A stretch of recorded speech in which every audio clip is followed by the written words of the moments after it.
Picture yourself standing in the heart of what was once the greatest empire the ancient world had ever seen. A land of towering palaces, intricate gardens, and sprawling cities that whispered secrets of power, beauty, and mystery. Across this vast and breathtaking landscape, from sun-scorched deserts to rugged mountain ranges, lie the silent, enigmatic remains of a civilization whose achievements still captivate and confound us today. Yet for all the grandeur, we recognize the majesty of Persepolis, the elegance of Pasargadae. There are places scattered throughout ancient Persia that defy explanation, sites whose true purposes have been lost to time, leaving archaeologists and historians to piece together fragments of a puzzle that may never be fully solved. These are not just ruins, they are riddles in stone, earth, and shadow. Some were once grand structures that echoed with the footsteps of kings and priests, while others stand in remote isolation, their original functions shrouded in speculation and wonder. What were these places truly used for? Why were they built with such precision and ambition, only to be abandoned or forgotten? Each one tells a story, but it's a story we're still learning to decipher, a narrative woven with threads of ritual, innovation, and sometimes utter mystery. From cryptic underground chambers to strangely aligned platforms under open skies, these sites challenge everything we think we know about ancient engineering, spirituality, and daily life. Today, we embark on a journey to uncover the secrets of 30 of these extraordinary locations, places that continue to stir the imagination and ignite debate among experts and enthusiasts alike. This isn't just a tour of ancient ruins, it's an invitation to explore the boundaries of knowledge, to walk alongside those who are still asking questions and daring to imagine the possibilities. Whether you're a history lover, an armchair adventurer, or simply curious about the unknown, what lies ahead will transport you into a world of awe and intrigue, where every discovery invites more questions and every site holds a piece of the grand, unsolved mystery that is ancient Persia. Our journey into the unknown begins in the sun-baked plains of Khuzestan, with a structure so immense and awe-inspiring that it seems to defy the very horizon. The Ziggurat of Chogha Zanbil. Built around 1250 BC by the Elamite king Untashnaparisha, this is not merely a ruin, it's a testament to ambition on a staggering scale, originally a 5-tiered pyramid soaring toward the heavens, dedicated to the supreme Elamite deity Inshushinak. As one of the few ziggurats found outside of Mesopotamia and a revered UNESCO World Heritage Site, its grandeur is undeniable. The entire complex was once a holy city, Dur-Untash, enclosed by a massive wall with 7 gates, and the ziggurat itself was constructed with millions of baked bricks, many inscribed with the names of kings and gods, a permanent prayer etched into its very fabric. The conventional wisdom holds that Chogha Zanbil was the heart of a vast religious complex, a sacred axis mundi, a bridge between the earth and the divine. At its summit, a temple would have been the stage for high priests to perform rituals, making offerings to appease the gods and ensure the kingdom's prosperity. This explanation seems perfectly logical, a familiar narrative we've seen in ancient sites across the world. But Chogha Zanbil holds onto its secrets tightly, and the deeper you look, the more this straightforward story begins to unravel, revealing layers of mystery that have yet to be fully explained. For starters, the sheer enormity and intricate design of the water management system here is baffling. Archaeologists discovered a sophisticated network of channels and a massive reservoir, all designed to collect and purify rainwater. While necessary for any large settlement, the scale and engineering precision seem to go far beyond the needs of a purely ceremonial site that might have only been occupied during specific festivals. This has led some researchers to speculate that Chogha Zanbil may have also served as a critical administrative and economic hub, a place where the control of vital water resources translated into political power, governing the surrounding region in ways we are only beginning to understand. Then there are the astronomical curiosities. The alignment of the ziggurat stairways and certain structures within the complex suggest a possible connection to celestial movements. Certain gateways and altars appear to be positioned in relation to solstice sunrises or sunsets, hinting that this was a place not just for communicating with the gods, but for mapping the heavens themselves. It might have functioned as a colossal observatory where priest astronomers tracked the seasons, created calendars, and woven astronomical events into their religious cosmology. This dual purpose, both spiritual and scientific, would make it a center of ultimate knowledge, a place where heaven and earth were studied in tandem. Yet, despite all our theories, the most profound mystery of Chogha Zanbil is one of abrupt abandonment. The complex was never finished. King Untashnaparisha died, and his city of the gods was left incomplete, then later sacked by the Assyrian king Ashurbanipal. We are left with a magnificent, partially built puzzle. What was its ultimate intended purpose? Was it truly meant to be solely a religious capital, or did the king envision something even grander, a multifunctional metropolis that combined the sacred, the scientific, and the administrative into one unparalleled center of Elamite power? The silent, towering layers of brick hold the answer, a secret they have kept for over 3,000 years. Not far from the haunting grandeur of the royal tombs at Naqsh-e-Rustam, a solitary, windowless tower stands with an air of quiet defiance, challenging every passerby to unravel its purpose.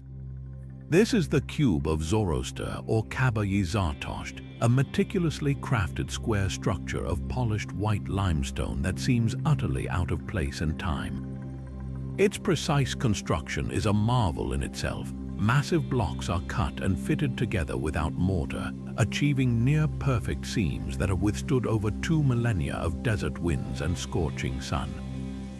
Rising from a raised plinth, its single inner chamber is accessible only by a solitary staircase, a feature that immediately suggests this was no ordinary building. Its location only deepens the intrigue. It stands directly opposite the cliff face into which the tombs of 4 mighty Achaemenid kings, Darius the Great, Xerxes, Artaxerxes, and Darius II, are carved. These monumental crosses, high above the ground, are symbols of ultimate power and eternity. So why is this mysterious, elegant cube positioned right in their shadow, almost in conversation with them? The proximity is undeniable and intentional, a clear signal that whatever happened here was of paramount importance to the very rulers who shaped the Persian Empire. For decades, the most persistent theory has been that the cube was a fire temple, a sacred Zoroastrian precinct where an eternal flame was housed and revered. This aligns with Zoroastrian traditions of worship centered on fire as a symbol of purity and divinity.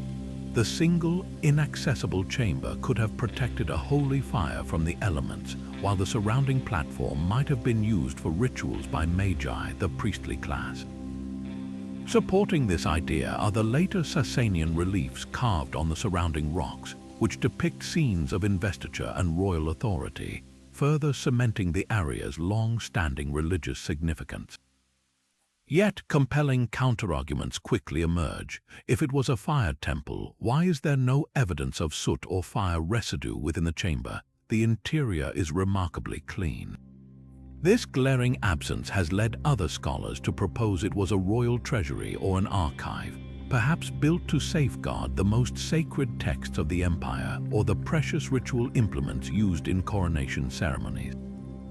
Its robust, sealed design would have been perfect for protecting invaluable items from theft and decay.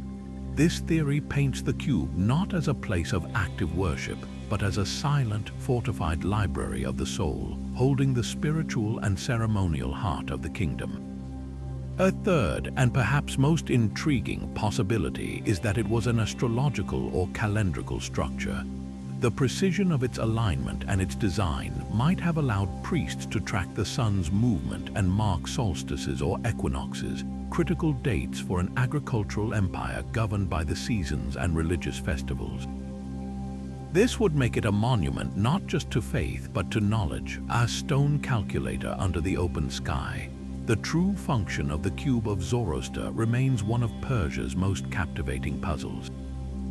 Was it a temple, a vault, or an observatory? Each theory is compelling, yet each is ultimately unproven. It stands as a silent witness to ceremonies and secrets we can only guess at, a perfect stone enigma forever keeping watch over the tombs of kings.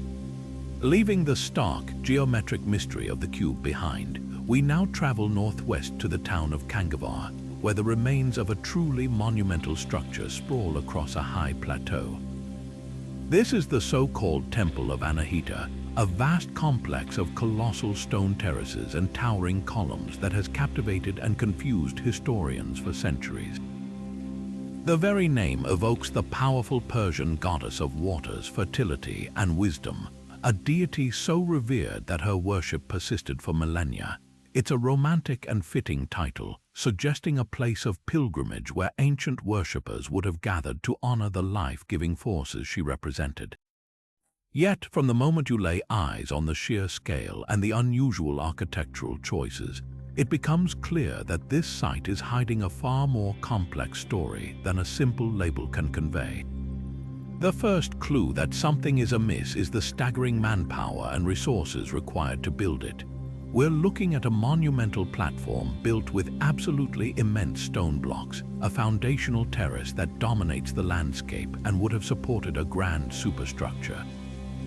The few surviving columns are massive and spaced widely apart, hinting at a sprawling, open-air design rather than the enclosed, intimate spaces typically associated with temple sanctuaries. If this was a house for a goddess, it was designed to impress upon a truly imperial scale, more akin to a royal audience hall than a shadowy chamber for private ritual.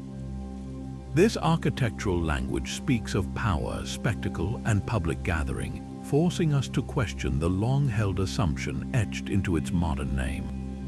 The most critical piece of this puzzle, and the most frustrating for archaeologists, is what's missing at any definitive inscription.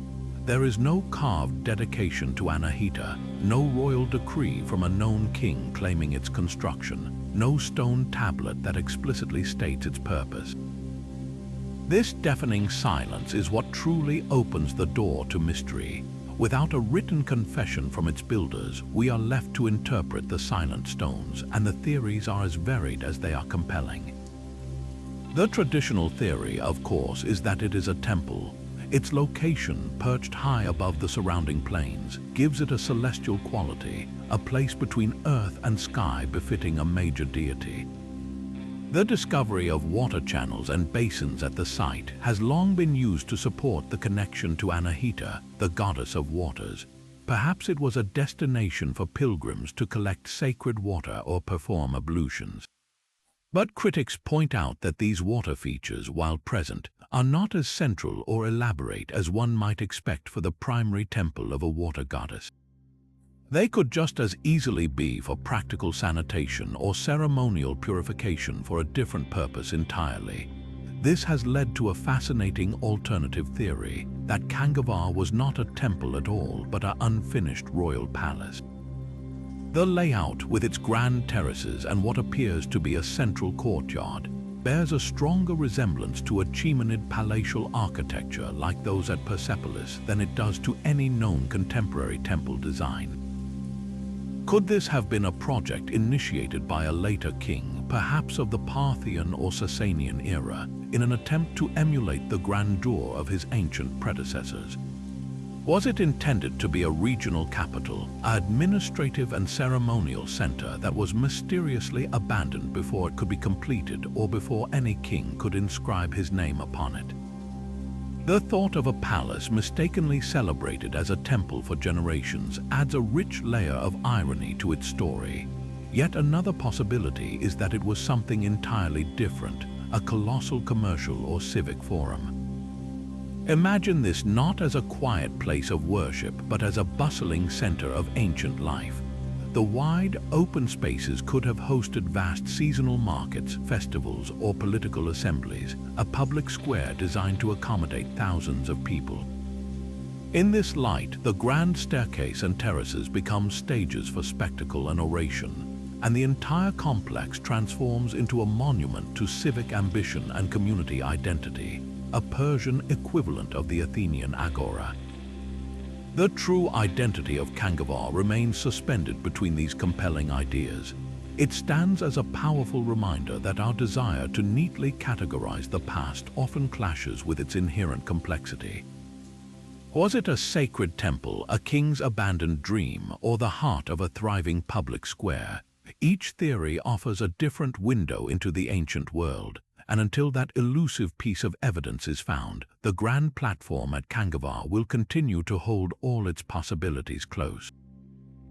Deep in the arid plains of Fars province, a structure of breathtaking sophistication rises from the earth, a testament to an architectural vision centuries ahead of its time. This is the Sasanian Palace at Sarvaston, a complex of majestic iwans, soaring domes, and intricate vaulting that seems to defy the desert landscape around it.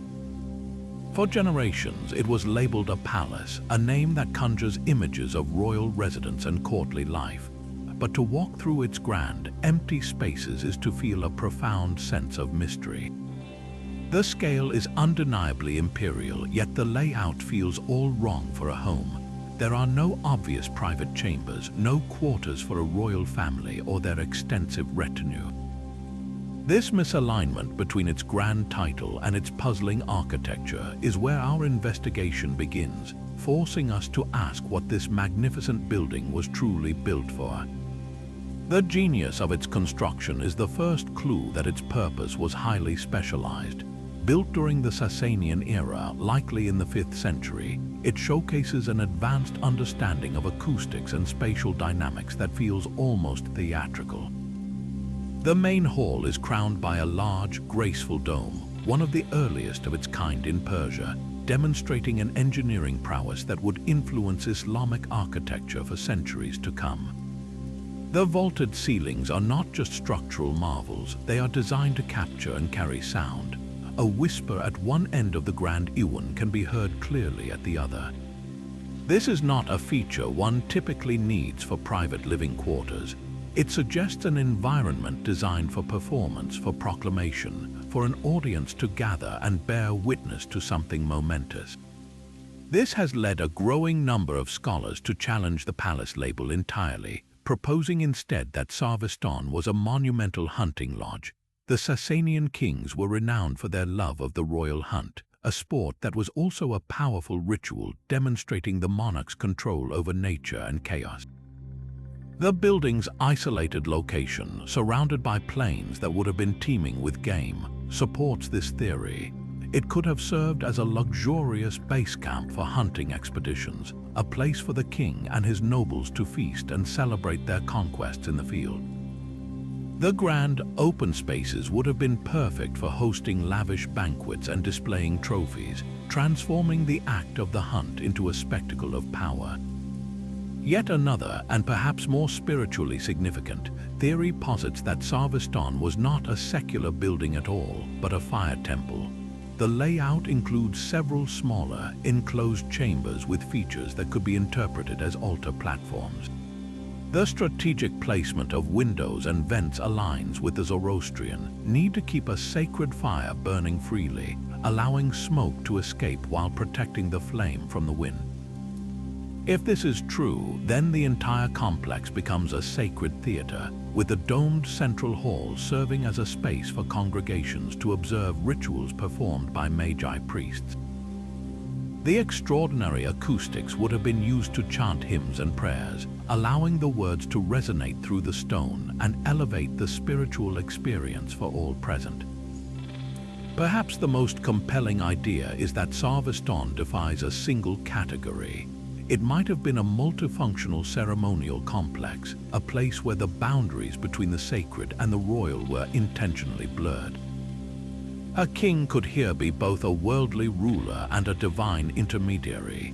He could host diplomatic envoys in the Grand Hall to project Sasanian power, then preside over a religious ceremony in an adjacent chamber, all within the same architectural masterpiece. This interpretation sees the building not as a palace, lodge, or temple, but as a physical manifestation of Sasanian ideology, a place where the state and the faith were inextricably woven together into a single, powerful narrative of authority. Without a definitive inscription, the silent, elegant stones of Sarvastan hold their secret tightly, a majestic and multi-faceted enigma whose true purpose continues to inspire awe and debate. High in the rugged, cloud-wrapped peaks of Iran's most impassable mountain ranges stand two of history's most formidable fortresses, their stone walls seeming to grow directly from the cliff faces themselves. To the northwest, nestled in the lush, green forests of Gilan province, is the spectacular castle of Rudken, a serpentine fortification that winds along a treacherous ridge for nearly 2.5 kilometers. To the far northwest, in the stark, dramatic mountains of East Azerbaijan, perches the even more remote Kale-i-Babak, a fortress often associated with the legendary 9th century Persian freedom fighter Babak Khorramdin. Both are celebrated as iconic strongholds of resistance, places where rebel armies made their last stand against invading forces. Their later histories are well documented in the annals of Islamic-era conflict, but to look at these places is to sense a much deeper, older story. The sheer primal power of their locations and the foundations of their construction whisper of origins that stretch back into a far more ancient and shadowy past, long before any medieval hero ever set foot upon their battlements. The first and most compelling mystery lies in the stonework itself. At both sites, archaeologists and historians have identified clear evidence of different construction phases. While the upper sections of the walls and many of the visible towers display the recognizable brick and mortar techniques of the medieval Islamic period, the deepest foundations are something else entirely. They are built with massive, irregular blocks of stone, fitted together with a cyclopean style that is far more ancient. This megalithic construction is characteristic of pre-Islamic engineering, dating back to times when empires like the Parthians or even the Sasanians fortified their borders. The question then becomes who first had the vision and the sheer will to build in such impossibly difficult locations, and why the logistical challenge alone is staggering. Transporting these enormous stones up near vertical slopes without modern technology would have required an unimaginable amount of labor and a motive of utmost urgency. This brings us to the central enigma of these twin fortresses, their original purpose. We know what they were used for centuries later, but their initial raison d'etre is lost.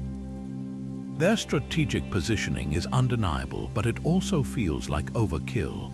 They don't just guard important trade routes or river valleys, they command utterly remote territories, places of minimal immediate economic value. This has led to fascinating theories that reach beyond conventional military strategy. One compelling idea is that they were not built primarily for defense against human armies, but as sanctuaries protected strongholds for a particular religious sect or a persecuted community. In the pre-Islamic era, the region was a mosaic of different faiths, including Zoroastrianism, various forms of Christianity, and the esoteric belief system of Manichaeism. A remote, impregnable fortress could have served as the perfect haven for a group protecting its unique spiritual practices from a hostile mainstream empire.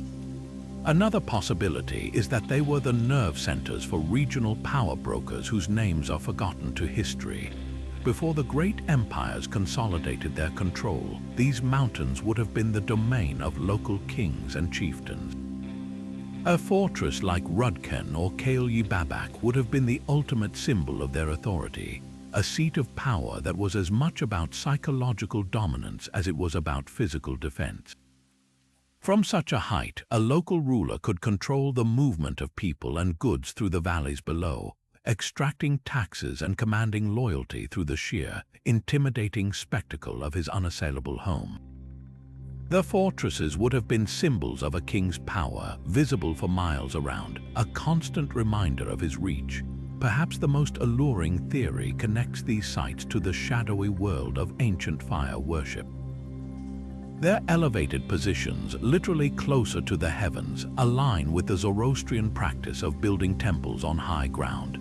The presence of what appear to be altered natural caves and carefully constructed platforms within both fortresses could point to their use as secret, fortified places of worship during times of religious persecution. Imagine a sacred flame symbolizing the divine being kept alive in a hidden chamber high in the mountains, protected by towering walls of stone, while untenable beliefs swept across the plains below. In this light, these structures transform from purely military outposts into something far more profound, bastions of faith designed to preserve a way of life against the tides of change. The true origin of these majestic fortresses remains locked within their oldest stones. They are palimpsests of history with each era, the unknown ancient, the rebellious medieval, and now the curious modern writing its own layer upon them. Were they originally military garrisons, religious refuges, or the seats of forgotten kingdoms? The mountains keep their secrets well, and the silent, wind-swept ramparts of Rudkan and Kail-Yibabak continue to challenge our understanding of why humans feel compelled to build in the most daunting places on Earth. Descending from the wind-swept mountain fortresses, we now journey beneath the earth itself to a site that challenges our very perception of ancient Persian life. In the plains of western Iran, near the modern city of Malaya, lies Naushadjan Tepe, a sprawling multi-layered complex that is as mysterious below ground as it is above. At first glance, the remains of a 2,500-year-old mud brick fort and a raised central temple suggest a familiar story, a fortified settlement from the Median era, a place of community and worship. But the real wonder of Naushadjan begins where the sunlight ends, in a labyrinth of hand-excavated tunnels, hidden chambers, and narrow passageways that weave a dark web beneath the ancient floors. This isn't just a hilltop ruin, it's an architectural iceberg with its most compelling secrets buried deep out of sight. The conventional interpretation paints Naushadjan as a defensive citadel. The above-ground structure, with its thick walls and strategic elevated position, would have been a formidable stronghold against invaders. In an era of shifting empires and regional conflicts, a fortified outpost makes perfect sense.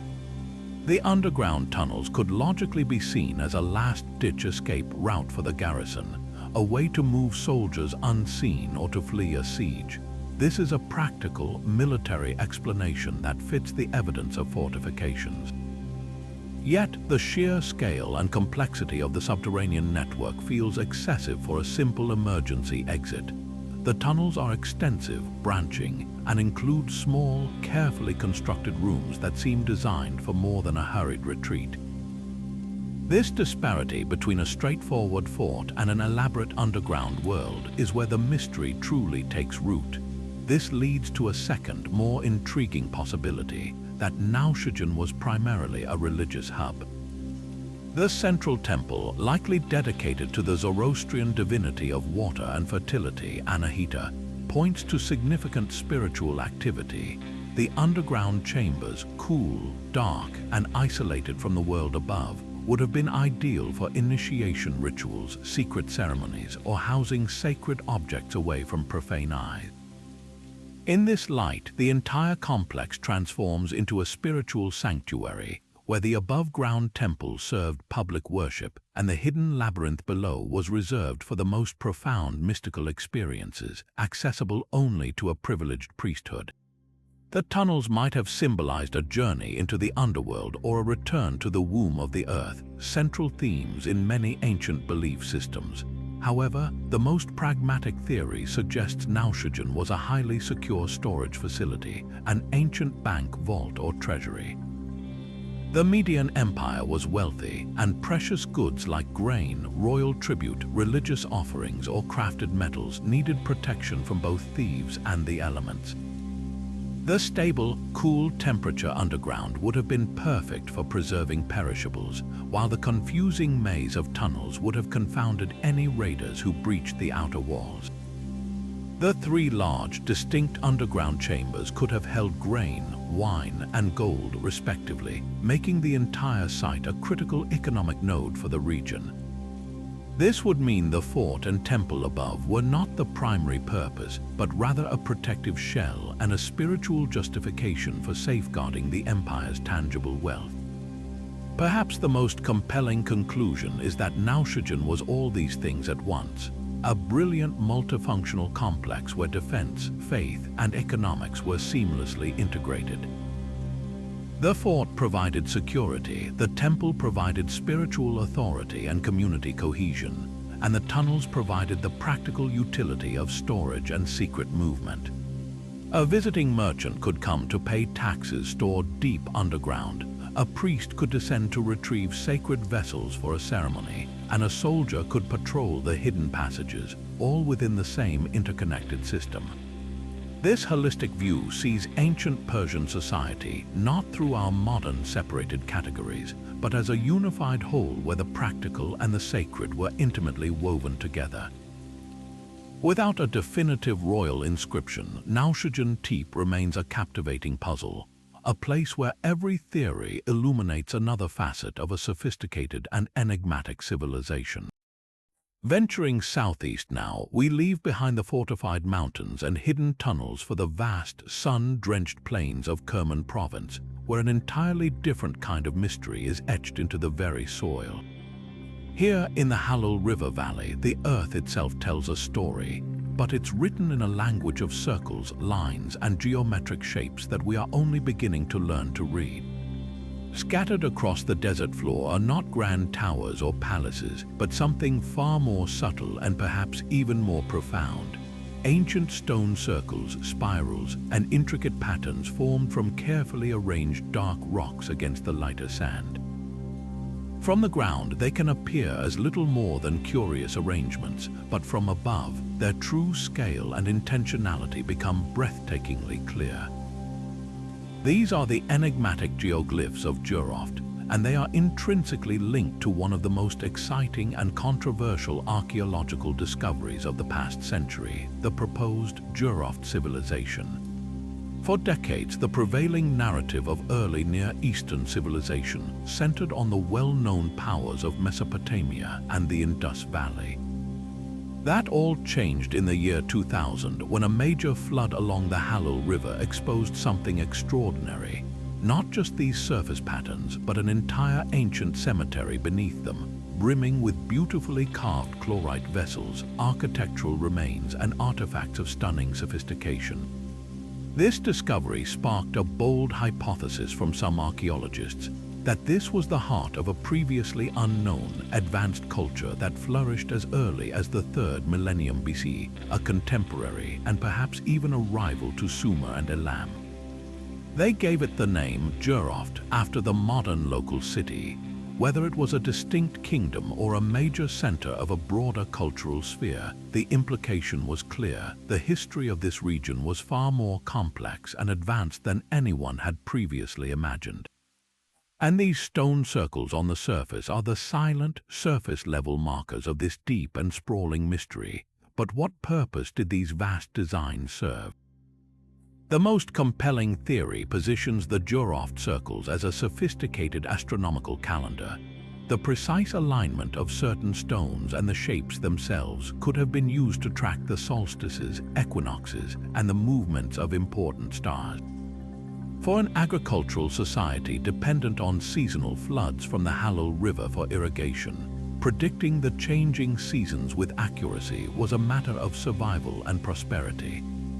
Priest astronomers might have used specific points in the designs to mark the sun's position on the horizon, signaling the ideal times for planting and harvesting. In this sense, the geoglyphs transform from simple art into a colossal, functional almanac written in stone, a communal computer under the open sky that organized the entire rhythm of life. A second and equally powerful theory argues for a primarily ritualistic function. The circle's locations, often near the excavated remains of what appear to be temples or elite burial grounds, suggest a sacred connection. They might have served as designated sacred spaces for community gatherings, seasonal festivals, or funerary ceremonies honoring the dead interred below. The act of constructing the patterns itself could have been a form of widespread communal worship, with each citizen placing a stone as an offering or a prayer. The spirals and labyrinths might have symbolized spiritual journeys, a path to the center representing enlightenment or a connection to the divine. Imagine hundreds of people moving in a solemn, prescribed procession along these stone lines, their footsteps tracing prayers into the earth during a harvest ceremony or a rite for the departed. A more speculative idea connects the patterns to water, the lifeblood of the region. Some researchers note that the designs, especially the spirals, resemble the ancient symbols for water seen on the famous chlorite artifacts found in the graves. It's possible the geoglyphs were a form of sympathetic magic, giant diagrams intended to encourage the gods or nature spirits to provide life-giving water from the river and the heavens. By creating these symbols on a massive scale, the people of Zoroaster might have believed they were directly influencing the forces that controlled their survival, turning the entire valley into a ritual landscape designed to ensure prosperity. The true meaning of the Zoroaster circles likely encompasses elements of all these theories. They were probably multifunctional, serving as an astronomical tool, a ritual space, and a communal project that reinforced social bonds and cultural identity.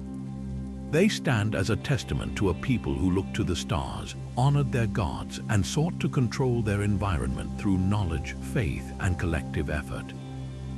Unlike the solitary grandeur of a ziggurat or a fortress, the mystery of Zoroaster is a distributed one, a puzzle whose pieces are spread across the entire valley, waiting for us to understand the connections between the art on the surface and the profound civilization that lies buried beneath.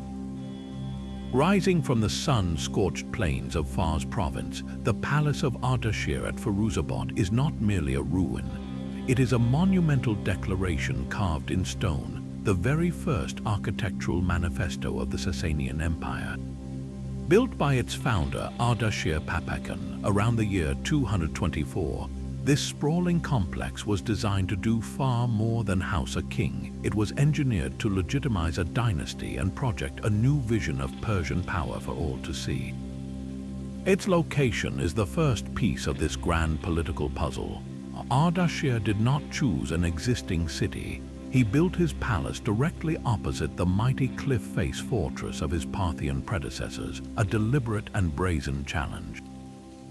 From his new throne room, he could literally look across the valley at the old order, symbolizing his triumphant overthrow of the past and the dawn of a bold new era. Every element of this site, from its majestic dome to its labyrinthine passages, was calculated to convey a message of divinely sanctioned authority and revolutionary ingenuity. The architectural brilliance on display here is staggering, a quantum leap forward in Persian engineering. The most celebrated innovation is the groundbreaking use of squinches to support a massive, soaring dome over the main audience hall, the first true dome of its size in Persia. This was not just a technical achievement, it was a spiritual and political one. The dome created a vast, awe-inspiring interior space, a microcosm of the celestial vault that placed the king at the very center of the universe. The entire structure is a masterclass in harmonizing with the environment, cleverly channeling a nearby spring to feed a network of reflecting pools and canals that cooled the air and transformed the arid site into a lush, paradisiacal garden. This fusion of raw power and cultivated beauty was the essence of the Sasanian ideal, an earthly echo of the promised Zoroastrian heaven. But to label this entire complex simply a palace is to overlook the deeper mysteries locked within its floor plan. While the Grand Iwan and the domed throne room clearly served a ceremonial function, the purpose of many other rooms and courtyards remains hotly debated. A cluster of smaller, interconnected chambers with unusually thick walls and limited access points to the north of the main hall doesn't fit the profile of royal living quarters. Their design suggests security and seclusion, leading some scholars to propose they served as a highly secure treasury or a fortified archive for safeguarding sacred Zoroastrian texts and the empire's most valuable documents. This would make the palace not just a home, but the protected heart of the state's spiritual and bureaucratic machinery. Another compelling theory focuses on a series of enigmatic, fire-blackened altars and specialized ventilation channels found in certain isolated rooms. This has fueled the argument that the complex also functioned as a primary fire temple, a place where Ardashir himself, as the shadow of the god Ahura Mazda on earth, would have presided over the most sacred Zoroastrian rituals. In this interpretation, the distinction between palace and temple dissolves entirely. The king's political power and his religious authority were one and the same, physically manifested under a single revolutionary roof.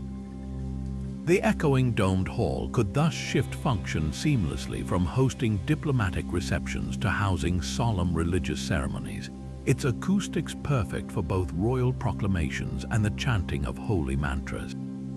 Perhaps the most intriguing spaces are the seemingly empty courtyards. Far from being merely decorative, these open areas were likely stages for elaborate royal spectacle. The Sasanians were masters of political theater, and courtyards like the one flanked by towering Ivans would have been ideal for reviewing armies, receiving delegations from conquered territories, and hosting public audiences.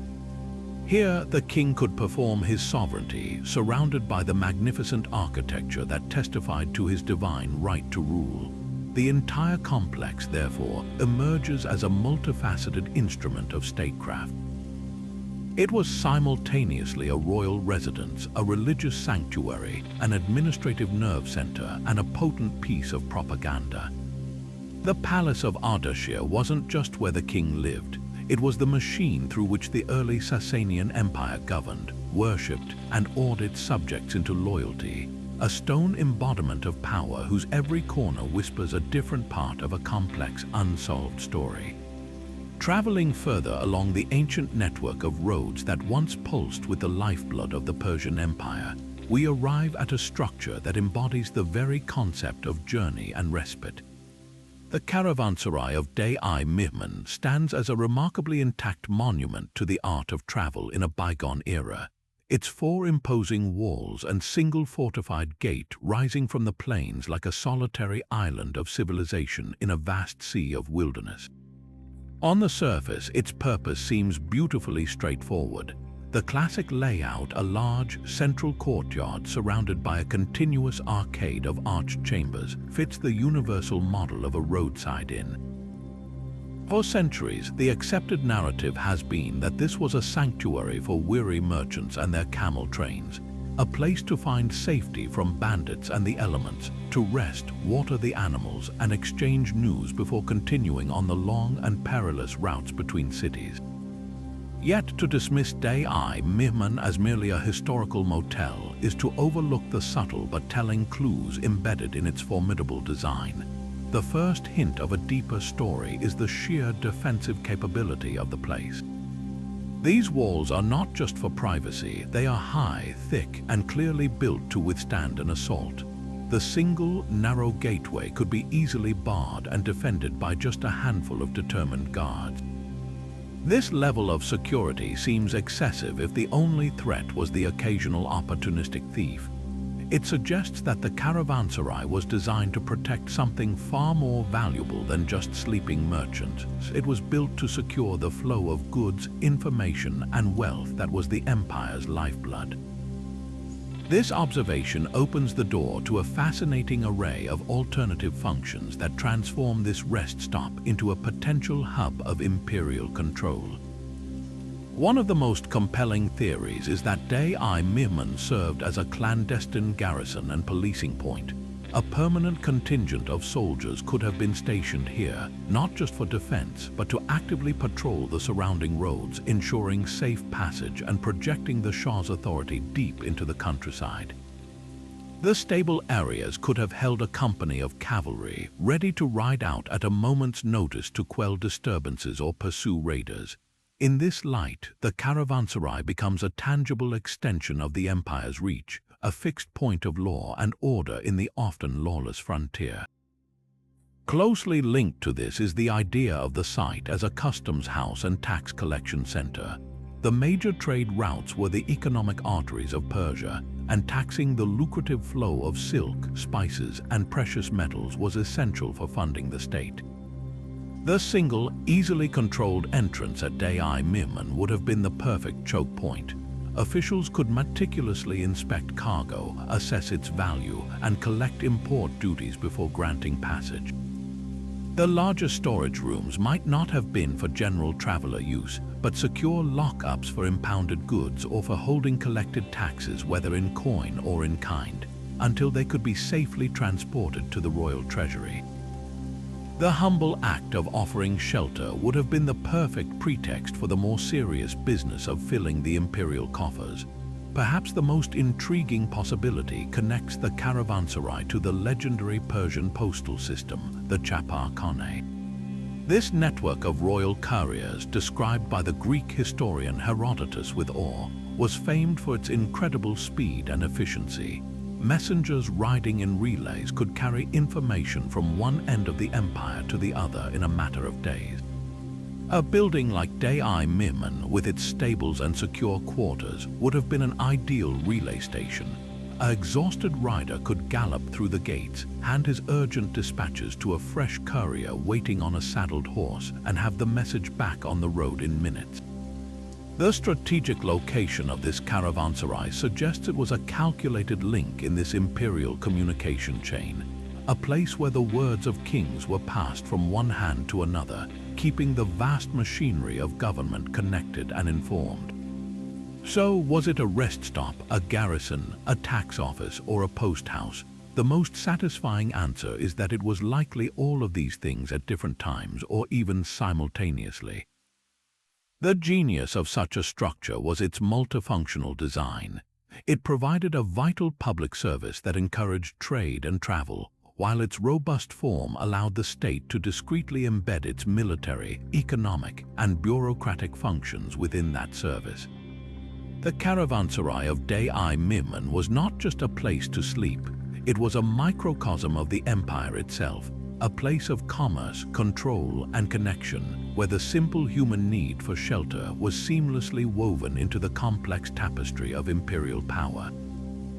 Moving from the grand imperial highways and their bustling way stations, our journey now takes us into the quiet, secluded valleys of Khuzestan and Fars, where the earth itself has been carefully carved into a different kind of mystery.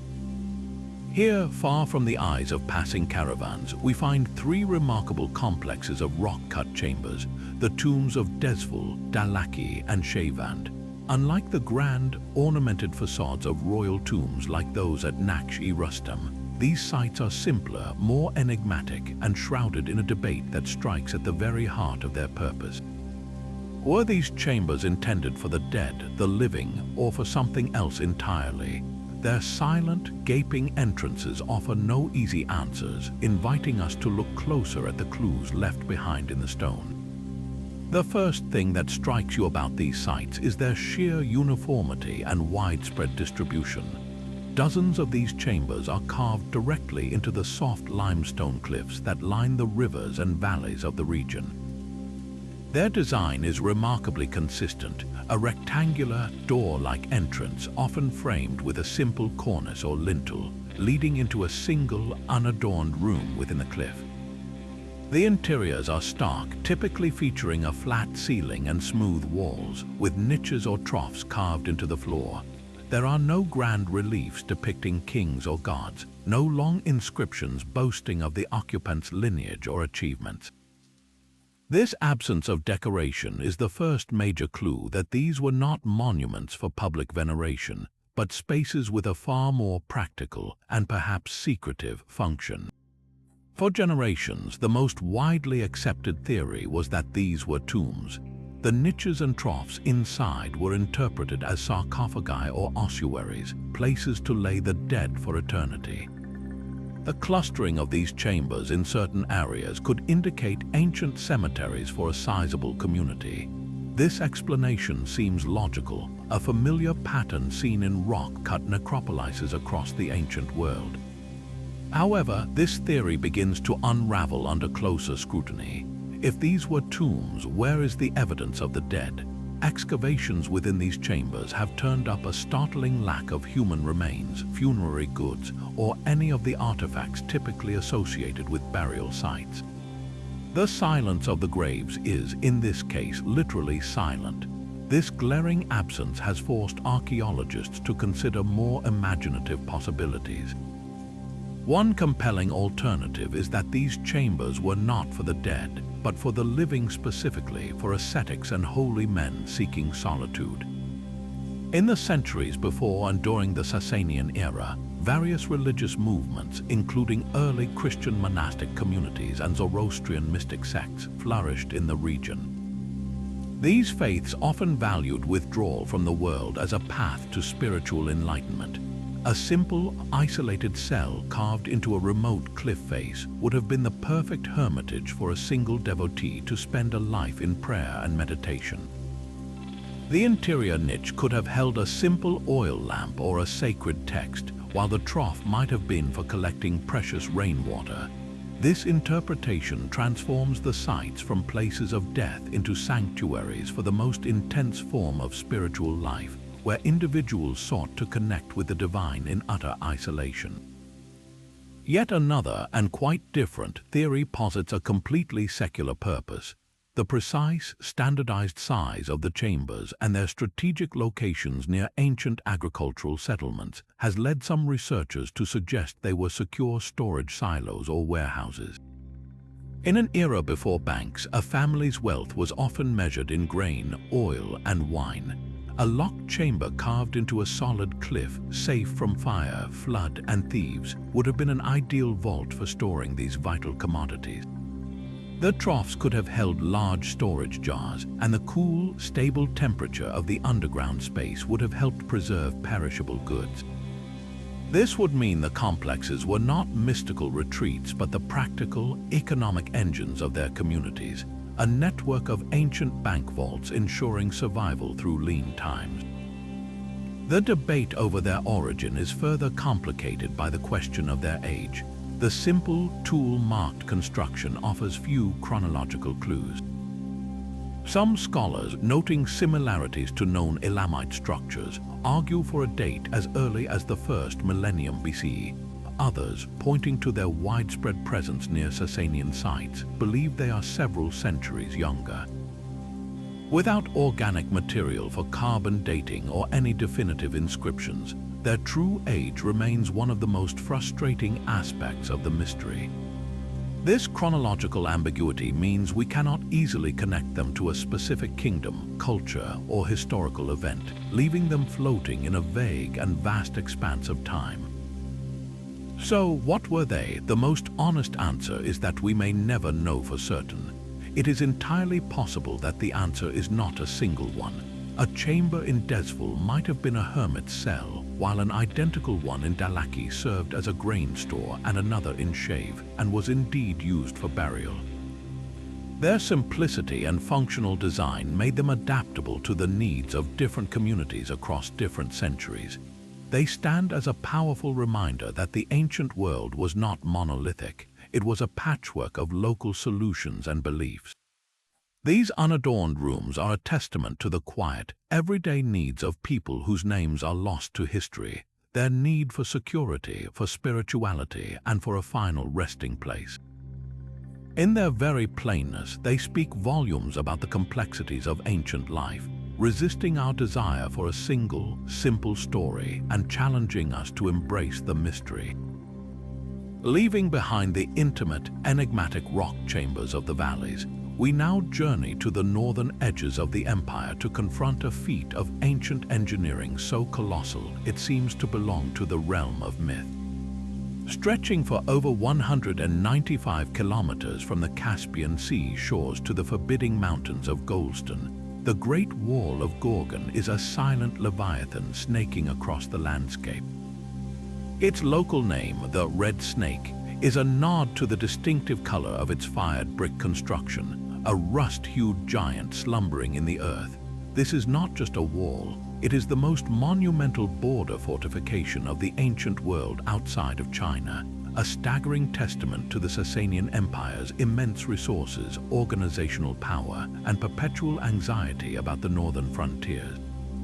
To walk its eroded remnants today is to witness the sheer, overwhelming will of an empire that could mobilize thousands of laborers and soldiers to literally reshape its borders against the threat of nomadic incursions from the steppes. The scale of the undertaking is almost beyond comprehension. Conservative estimates suggest the wall's construction required at least 150 million fired bricks. Just to produce that unimaginable number, the Sasanian engineers first had to build something equally impressive, the largest known ancient industrial complex anywhere on the planet. Archaeologists have identified a staggering string of over 30 brick kilns running parallel to the wall, their fired clay linings still visible today. These were not simple backyard furnaces, they were sophisticated, continuous use factories. Each kiln could fire tens of thousands of bricks in a single cycle, operating around the clock to feed the insatiable appetite of the construction site. The logistics are dizzying. Vast quantities of clay had to be quarried, mixed with water and straw, molded, dried, and then fired at precise temperatures. Then, the millions upon millions of finished bricks had to be transported, likely by barge along a specially constructed canal system, to the exact point where the masons were waiting to lay them. This was a military project run with the precision and scale of a modern assembly line, a level of centralized planning unseen until the industrial age. And the wall itself was merely the spine of a far more complex organism. At regular intervals of about 10 to 15 kilometers, a series of over 30 massive forts were integrated directly into the structure. These were not simple watchtowers, they were full-scale garrison forts, each capable of housing a unit of several hundred highly trained soldiers. From these strongholds, patrols could monitor the wall, respond to threats, and project imperial power deep into the territory beyond. The strategic placement of these forts allowed for swift communication and mutual support. If one fort sent up a smoke signal, reinforcements could arrive from adjacent forts in a matter of hours. The entire system functioned like a nervous system, with the wall as the backbone and the forts as the nodes, creating a dynamic, intelligent defensive barrier that was far more than just a passive line in the sand. Yet, for all its obvious military genius, the Great Wall of Gorgon holds deeper mysteries that suggest its purpose extended far beyond mere defense. The sophisticated canal running its length is a prime example. While it undoubtedly provided crucial transport for bricks and supplies during construction, its scale and maintenance long after the wall was completed hint at a second, equally important function: irrigation. This opens up a radical theory. Did the Sasanians intend not just to defend their territory, but to permanently colonize and transform it? The fertile land north of the wall could have been systematically irrigated by canals feeding off this main artery, creating a settled agricultural zone that would act as a buffer. Soldier farmers stationed in the forts could have cultivated the land, making the garrisons partially self-sufficient and tying them permanently to the territory they were defending. This transforms the image of the wall from a stark boundary into the heart of a flourishing borderland province, a place where the empire was not just holding a line but actively putting down roots. This leads to the most profound unanswered question. Why did the Sasanians invest such an almost unimaginable amount of labor and wealth in this specific northern location? The traditional answer points to the Hephthalites or White Huns, a powerful nomadic confederation that posed a severe threat to the empire's northeastern frontiers. The wall would have been a formidable barrier against their highly mobile cavalry raids. However, the wall's immense cost suggests the threat was perceived as existential, a danger to the very core of the state. Some historians speculate that the threat may have been even greater than our records show. or that the wall was part of a broader, grand strategy to secure the Caspian region not just from nomads, but also from rival powers like the Romans or later the Huns, by solidifying control over a critical corridor between the sea and the mountains. The ultimate paradox of the Red Snake is that its sheer presence speaks volumes about the power of the empire that built it, while simultaneously whispering about a level of fear and vulnerability that we are still striving to fully understand. It stands as a silent, rust-colored monument to the limits of imperial power, a line drawn with incredible strength against enemies whose true nature remains partly hidden in the mists of the steppes. Journeying now from the colossal northern walls, we turn our attention inward toward the spiritual heart of ancient Persia, to a site where the very element of fire is not just revered but housed and sustained. In the ancient city of Yazd, a place synonymous with Zoroastrian perseverance, stands the Hkd or Fire Temple. Its most famous resident is a flame that is said to have been burning continuously for over 1,500 years, a mesmerizing, living link to a distant past. On the surface, its purpose is clear. It is a modern center for Zoroastrian worship, a place where the faithful can come to pay homage before a sacred symbol of their god, Ahura Mazda. The classic Persian architectural design, with its symbolic Faravaha above the entrance and the clean, dignified lines of the building, seems to perfectly match this function. Yet, to understand the Hkd is to look beyond its 20th century construction and into the profound mysteries of the eternal flame itself. A journey that leads us deep into the realm of secret knowledge, ancient engineering, and the possibility of far older rituals practiced on this very ground. The star of the show is without question the ever-burning fire. The story of this particular flame is a saga in itself. It is believed to have been originally consecrated and lit in the year 470 CE, housed in a great fire temple in the Pars region. From there, it began an epic centuries-long odyssey to keep it safe from invading armies, religious persecution, and the slow erosion of time. It was moved from its original home to the city of Ardakan, then to Yazd, and even spent a period hidden away in the solitude of the nearby mountains before finally finding its current permanent home within the temple's inner sanctum in 1940. The sheer effort to transport and protect a single flame for generations speaks to its immense spiritual significance. It is not merely a symbol, but a living entity, a tangible piece of divinity entrusted to the care of the community. This leads us directly to the first layer of mystery, the science of eternity. How does one keep a fire burning for over 15 centuries? The answer lies not in magic, but in a highly specialized and secretive form of priestly engineering. Maintaining an eternal flame is an incredibly complex logistical and technical challenge. It requires a constant, dedicated supply of a specific type of dry, clean-burning wood, often almond or apricot, to ensure a pure flame without excessive smoke or impurities that would sully its sacred nature.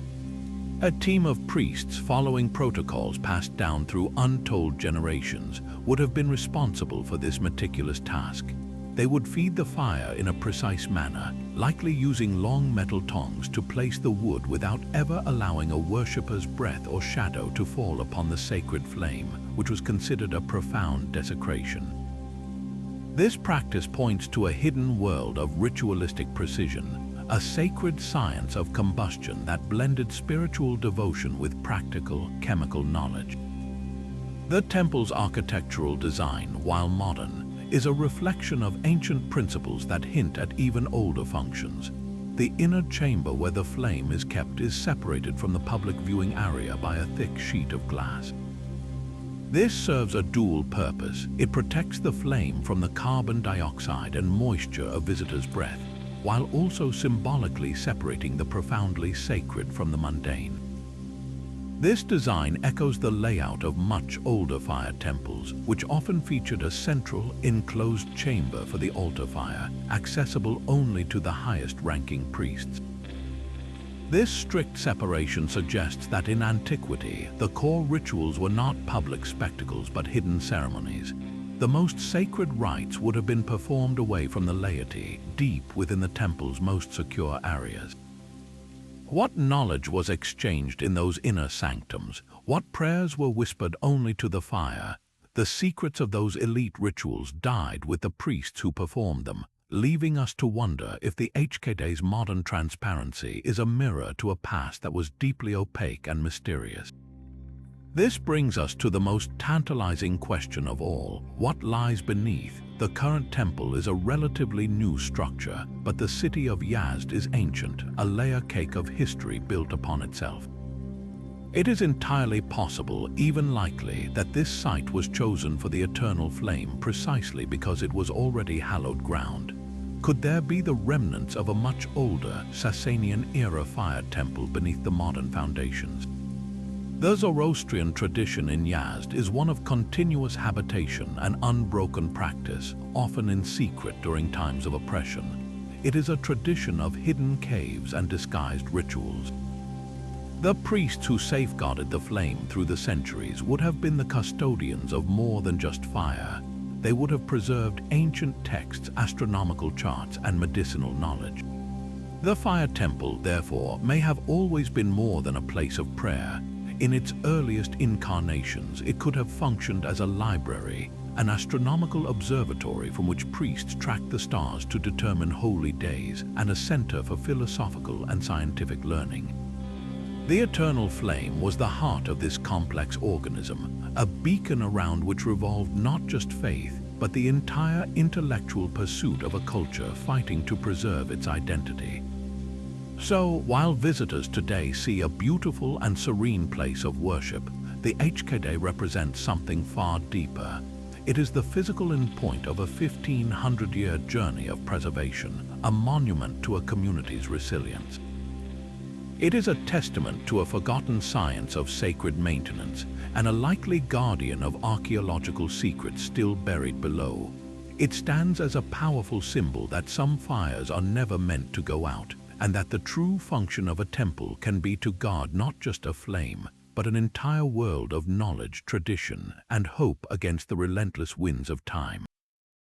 Just south of modern Tehran lies a sprawling layer of history so ancient it predates the city itself, the city of Re. For millennia, this has been a cradle of civilization, a place where empires rose and fell, each leaving their mark upon the earth. Amidst these countless layers of history, one set of enigmatic ruins has long captured the imagination of archaeologists and astronomers alike. A curious, circular structure on the summit of a hill known as Cheshme-Ali. To the untrained eye, it might look like the crumbled foundation of a fortress or a large, round platform. But its unique design and its commanding position under the vast, open sky have led many to propose a far more captivating idea, that these are the remains of an ancient observatory, a place where the first Persian scientists may have begun the noble work of mapping the heavens. The structure itself is the first piece of this celestial puzzle. Unlike the grand, enclosed buildings of later Islamic observatories, the complex at Re is primarily an open-air arrangement of walls and platforms. Its most defining feature is a large, circular wall, its curvature precise and intentional. Within this main circle, the remains of smaller chambers and what appear to be viewing platforms are arranged in a pattern that seems anything but random. From this high vantage point, the entire horizon is visible, a 360-degree canvas of sky, utterly unobstructed by hills or other buildings. This unimpeded view is the first major clue. For any culture serious about studying the stars, a clear line of sight to every point on the horizon is not a luxury. It is an absolute necessity for tracking the risings and settings of stars, planets, and other celestial events. This architectural evidence points strongly toward a scientific function. The precise alignments of certain walls and openings correlate with key astronomical events, most notably the solstices and equinoxes. A specific notch in the ruins, for instance, appears to frame the exact point on the horizon where the sun would have risen on the summer solstice several thousand years ago. Another alignment might have marked the winter solstice sunset. These are not coincidences. For an agricultural society whose survival depended on knowing precisely when to plant and harvest, such a calendar was indispensable. This observatory could have functioned as a colossal stone computer, its fixed points allowing priest astronomers to predict the changing seasons with flawless accuracy, orchestrating the entire rhythm of civic and religious life around the dependable clockwork of the cosmos. Yet, to assume its purpose was purely practical is to ignore the profound spiritual world of ancient Persia. In the Zoroastrian faith, which would have dominated the region during the likely time of the observatory's use, the celestial bodies were not just physical objects, they were manifestations of the divine. The stars, the sun, and the moon were seen as aspects of Ahura Mazda's creation, pure and Chinese letter entities to be revered and understood. This is where the line between science and religion beautifully blurs. The same priest who meticulously recorded the movement of a planet might also have been performing a ritual to honor the spirit it represented. The platform used for measuring a star's position could have also been an altar for making offerings to ensure its benevolent influence. The observatory, therefore, might not have been a laboratory in our modern sense, but a temple of cosmic knowledge, where understanding the universe was itself the highest form of worship. A third and particularly intriguing theory suggests the site had a deeply political purpose. Knowledge is power, and in the ancient world, the ability to predict celestial events was a power that bordered on the magical. A king who could accurately foretell an eclipse or the arrival of a comet wielded immense influence over his people. He could present himself not just as a ruler, but as a divinely appointed intermediary with control over the very forces of nature. The observatory at Rey, potentially sponsored by a local ruler, could have been as much a tool of statecraft as a scientific instrument. By controlling the calendar and the interpretation of omens in the sky, the elite could consolidate their power, demonstrating a unique connection to the gods that legitimized their right to rule and commanded the obedience of the population. Despite these compelling theories, a cloud of uncertainty still hangs over the hill at Cheshme-Oli. The site has suffered greatly from the ravages of time and the expansion of modern Tehran around it. Later construction, looting of stones for other buildings, and a lack of extensive modern archaeological excavation have left us with a fragmentary picture. We have intriguing clues: the circular layout, the strategic alignments, but we lack the conclusive evidence that would settle the debate. There is no ancient instruction manual carved into the walls, no star chart left behind by the original astronomers.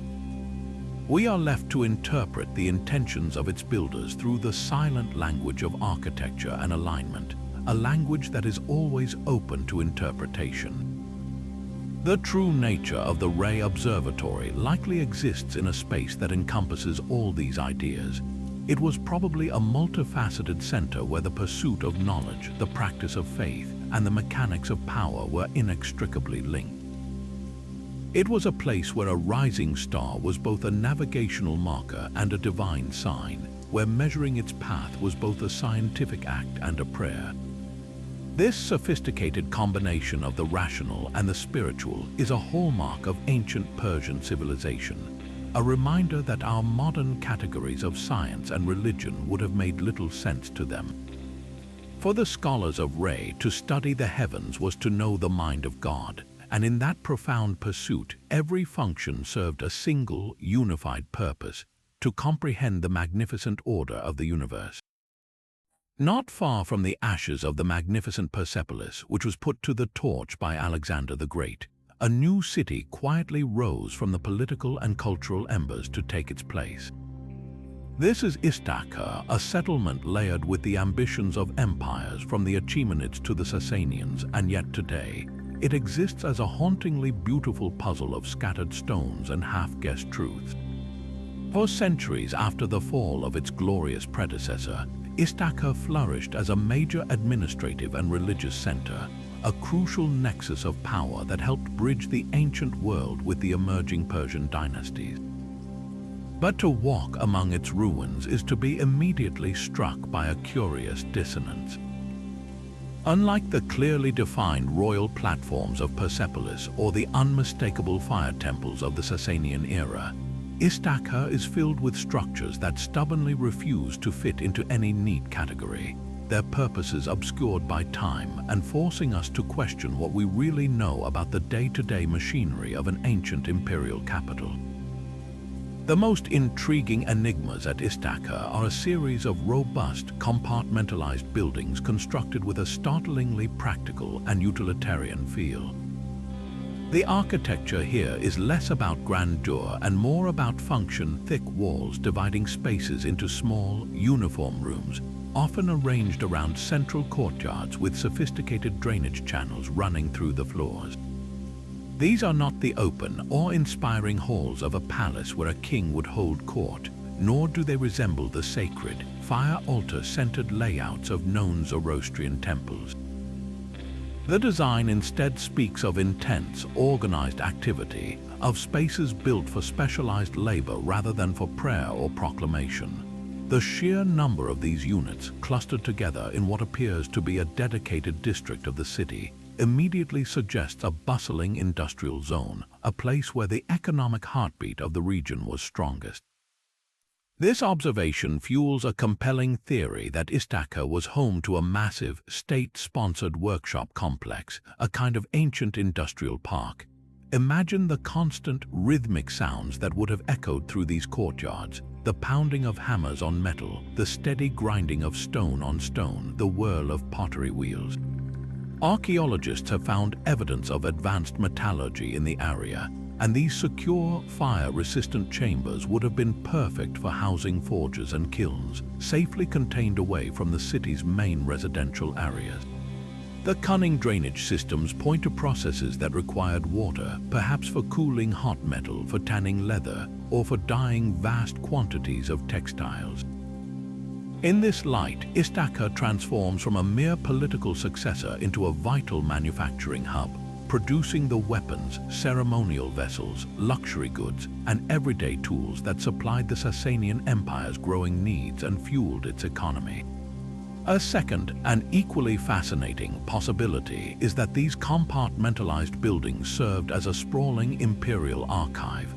The Achaemenids at Persepolis were legendary for their meticulous bureaucracy, keeping thousands of clay tablets recording everything from grain shipments to the wages paid to workers. It stands to reason that their successors would have maintained a similar system of record-keeping. These small, identical rooms, easily secured and monitored, would have been ideal for storing clay tablets, parchment scrolls, and legal documents on leather. Each room could have been dedicated to the records of a specific province, a particular government ministry, or a year's worth of transactions. This would make Istahkar not just an administrative capital, but the brain of the empire, a place where information was collected, catalogued, and stored, allowing the government to manage its vast territories, collect taxes, and disseminate orders with ruthless efficiency. The loss of these organic materials to time is what leaves us with only the silent, empty shells of what may have been a library of unimaginable historical value. Yet another layer of mystery is added by a few uniquely designed structures that feature unusual platforms and carefully arranged niches.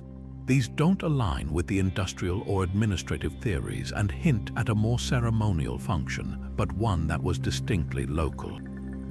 Istahkar was a center for the Zoroastrian faith for centuries, but what if its religious practices were more diverse or evolved differently than the orthodox traditions recorded elsewhere? These atypical spaces could represent the halls of a specific sect or a unique school of theological thought, one that performed its rituals in a novel way. They might have been used for initiation ceremonies, for exclusive gatherings of priestly elites, or for venerating a lesser-known deity alongside the major Zoroastrian divinities. The presence of such spaces suggests that Istaka was a living, evolving religious laboratory, where doctrine and practice were not yet set in stone, and where the spiritual life of the city was more complex than the official histories might lead us to believe. The true story of Istaka likely lies in a combination of all these functions. It was probably a city that expertly wore many hats simultaneously: a factory, a filing cabinet, and a forum of faith, all operating within the same wall. This multifaceted identity is what makes it such a captivating subject. It forces us to look beyond the grand narratives of kings and conquests and to appreciate the intricate, often invisible, systems that made an empire actually work. Istaka's ruins remind us that history is not only written in palaces and temples, but also in workshops, offices, and unique places of gathering. Its fragmented stones are a testament to the pragmatic and spiritual genius of a civilization that understood power was not just about ceremony, but about organization, production, and the delicate, often unseen, threads that hold a society together. Tucked away in the lush, green landscape of northern Iran, far from the arid plains typically associated with ancient Persia, the Bandian fire temple emerged from the earth in a discovery that sent ripples through the world of archaeology. For decades, our understanding of Sasanian fire temples had been shaped by simpler, more austere structures, leading us to picture them as solemn, smoke-filled chambers focused solely on a central flame. The unearthing of Bandian in the 1990s shattered that image completely, presenting us with a complex of breathtaking artistic splendor and raising profound new questions about the role of beauty, narrative, and elite worship in one of history's most powerful empires. This wasn't just a place for maintaining a sacred fire. It was a canvas of stucco and faith, a site that challenges us to rethink everything we thought we knew about Zoroastrian ritual spaces. The moment archaeologists began to carefully brush away the soil, they were met with an explosion of intricate stucco reliefs, their details preserved with stunning clarity. These were not simple geometric patterns or symbols. They were vivid, narrative scenes depicting the Sasanian elite in all their grandeur. We see a king, perhaps the great Peroz himself, locked in the timeless royal pursuit of the hunt, a theme that symbolized his control over chaos and his divine right to rule. In another panel, a majestic figure receives a dignitary, a scene of courtly diplomacy and power. Most strikingly, there are detailed depictions of Zoroastrian divinities and mythological scenes, including what many believe to be a representation of the legendary Kaanian crown, linking the Sasanian rulers to a heroic, mythical past. The sheer quality and narrative depth of this artwork is unparalleled in any other discovered fire temple, immediately signaling that Bandian was no ordinary provincial shrine. This incredible artistic wealth is the core of the mystery. Why invest such extraordinary effort and resources here? The location provides a crucial clue. Bandian is situated in Dargaz, a region that was, during the Sasanian era, a thriving center of agriculture and aristocratic life, but far from the imperial capitals of Ctesiphon or Istaka. This has led experts to propose a fascinating theory: that Bandian was not built for the general public, but served as an exclusive pilgrimage site for the highest echelons of Sasanian society. Imagine the region's powerful landowners, military commanders, and royal officials making a journey to this ornate temple. They wouldn't come for a simple, open prayer service. They would be participating in elaborate, private ceremonies held within these beautifully adorned halls, rituals that reinforced their social status, their loyalty to the emperor, and their shared identity as the empire's ruling class. The art on the walls wasn't just decoration. It was a visual sermon reinforcing the ideology that justified their privileged place in the world. But what were those specific, elite rituals? The stucco panels offer tantalizing hints that scholars are still deciphering. The prominent scene of a figure receiving a visitor could be more than a secular audience. It might depict a spiritual investiture, a ceremony where a lord was symbolically granted divine favor and authority by a high priest. The detailed imagery of the hunt could be connected to rituals of thanksgiving after a successful expedition, or ceremonies intended to ensure future prosperity and victory. The presence of what appears to be a large ceremonial platform within the main hall suggests a space for rituals that involved more than just tending a flame. Perhaps libations being poured, sacred hymns being chanted before the images of the gods, or even initiations into a higher level of spiritual understanding. Every carved detail suggests a liturgy that was complex, immersive, and intimately tied to the political theater of Sasanian power. The existence of Bandian forces a complete re-evaluation of the fire temple's function within the empire. It shows us that these spaces existed on a spectrum. Some were likely simple, local centers for community worship, but others, like Bandian, were something far more sophisticated, combination spiritual retreats and political clubs for the aristocracy. They were places where faith, art, and power fused into a single, potent force designed to maintain the social order. The temple's eventual destruction, likely during the tumultuous Hephthalite invasions, froze this complex world in time. Its stunning stuccos are a silent, beautiful testament to a lost chapter of Sasanian spiritual life, a chapter written not in text but in plaster and pigment, waiting centuries for us to finally read its story. Towering over a high plateau in northwestern Iran, the sprawling complex of Takht-i-Solomon, or the Throne of Solomon, presents one of the most visually stunning and spiritually charged settings of the ancient world. At its heart lies a deep, impossibly blue volcanic lake, believed to be a gateway to the underworld, and the magnificent ruins of one of the most important Zoroastrian fire temples in the Sasanian Empire.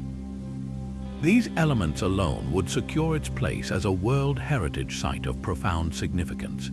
But as we move beyond the central temple and the mesmerizing waters, our attention is drawn to the periphery of the complex, to a series of enigmatic, crumbled stone terraces and meticulously constructed stepped platforms that cascade down the slopes.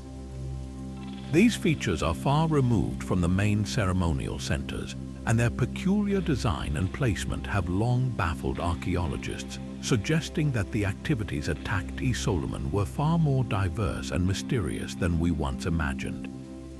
These are not simple retaining walls or casual landscaping.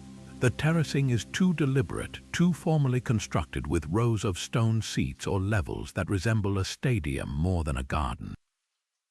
This observation sparks a fascinating first theory that these stepped structures were ancient grandstands. Imagine the scene during a major Zoroastrian festival. The central temple courtyard could only hold so many people. These terraces, built into the natural incline of the hill, would have provided a perfect vantage point for hundreds, perhaps thousands, of spectators to witness grand rituals, military parades, or royal proclamations taking place on the plains below. The sacred fire, perhaps carried in a grand procession, could have been the main event, a divine spectacle visible to the entire community gathered on these stone bleachers. This transforms the site from a purely priestly domain into a place of mass communal participation, where faith was reinforced through shared, awe-inspiring experience. A second and more spiritually nuanced idea proposes that these terraces were not for watching, but for walking, a form of ritual processional pathway. In many ancient cultures, the act of ascending a series of steps was deeply symbolic, representing a pilgrim's difficult journey toward enlightenment or closer communion with the divine. The stepped platforms at Takht-i-Solomon, often arranged in long, parallel rows, could have been designed for specific ceremonial movements. Perhaps initiates or priests would walk these paths in a precise, meditative pattern during important rituals, each step a prayer, each level ascended, bringing them closer to the spiritual power concentrated at the lake and temple. This would make the entire landscape an active participant in the worship, a giant three-dimensional mandala where the physical act of walking was an integral part of the religious practice. Perhaps the most unexpected theory completely reimagines the purpose of this sacred space. What if these structures had a surprisingly pragmatic function? The Sasanians were brilliant hydraulic engineers, masters of managing water in an arid land. Some researchers have noted that the design of these terraces, with their careful grading and what appear to be small channeling features, is remarkably similar to ancient agricultural experiment stations found in other cultures. Could the priests of Takht-i-Solomon have been using this hallowed ground to experiment with sacred botany? The stable microclimate created by the thermal lake might have allowed them to cultivate rare plants, herbs, and flowers used exclusively in temple rituals for incense, medicinal ointments, or ceremonial offerings. The terraces would have been perfect for creating tiered garden beds with varying levels of sun and drainage. This theory paints a picture of the temple complex not just as a spiritual center, but as a center of ancient scientific innovation, where religion and practical botany were intertwined in the quest to perfect the materials of worship. The true answer may be that all these theories are valid, reflecting the complex, multi-layered nature of Takht-i-Solomon itself. The same stepped terrace could have served a different purpose depending on the season or the specific festival being observed. One day, it might be crowded with citizens watching a sacred drama unfold. The next, it could see a silent, single file of priests engaged in a solemn procession. And in the quiet times between festivals, temple attendants might have been tending to plots of unique, holy flora grown nowhere else. This flexibility is a testament to the sophistication of Sasanian religious thought. The complex wasn't a museum with a single function. It was a living, breathing organism where the sacred manifested in spectacle, in personal journey, and in the very cultivation of the earth. The silent, stepped stones of Takht-i-Solomon challenge us to see ancient ritual not as a monolithic practice, but as a rich tapestry of activity that engaged the community, the body, and the mind in the pursuit of the divine. Perched dramatically on a sheer cliff face in the mountains of Fars, the Kale Doctor Fortress, or Maiden's Castle, seems to erupt from the very rock itself, a breathtaking declaration of ambition from a king who would go on to forge an empire. Built by Ardashir Papakon in the early 3rd century, this was the foundational fortress from which he launched his rebellion against the Parthian Empire, and it stands today not just as a military marvel, but as a deeply personal statement of intent, its every stone whispering of strategy, symbolism, and secrets waiting to be decoded. The primary, undeniable function of Kale Doctor was defensive. Its location is a masterpiece of military strategy, chosen for its natural inaccessibility. The approach is a winding, treacherous path easily defended by a handful of soldiers against an army. The fortress is a vertical labyrinth, its multiple layers of thick, towering walls and heavily fortified gates designed to force any attacker into a series of deadly choke points. From its highest ramparts, sentinels could survey the entire valley leading to the ancient city of Gore, providing an early warning system that was absolutely crucial for Ardashir in his vulnerable early days. This was a warlord's lair, a near-impregnable stronghold from which he could safely plot his campaign to seize the throne. Yet to dismiss Kale Doctor as merely a well-placed bunker is to ignore the sophisticated complexities woven into its stark, martial shell. The first clue that there is more to the story is the surprisingly intricate and advanced network of water channels and cisterns carved deep into the mountain. While any fortress needs a water supply, the scale and engineering precision here go far beyond mere survival. These aren't just simple wells, they are a carefully managed system designed to collect and store every precious drop of rainwater and seasonal runoff.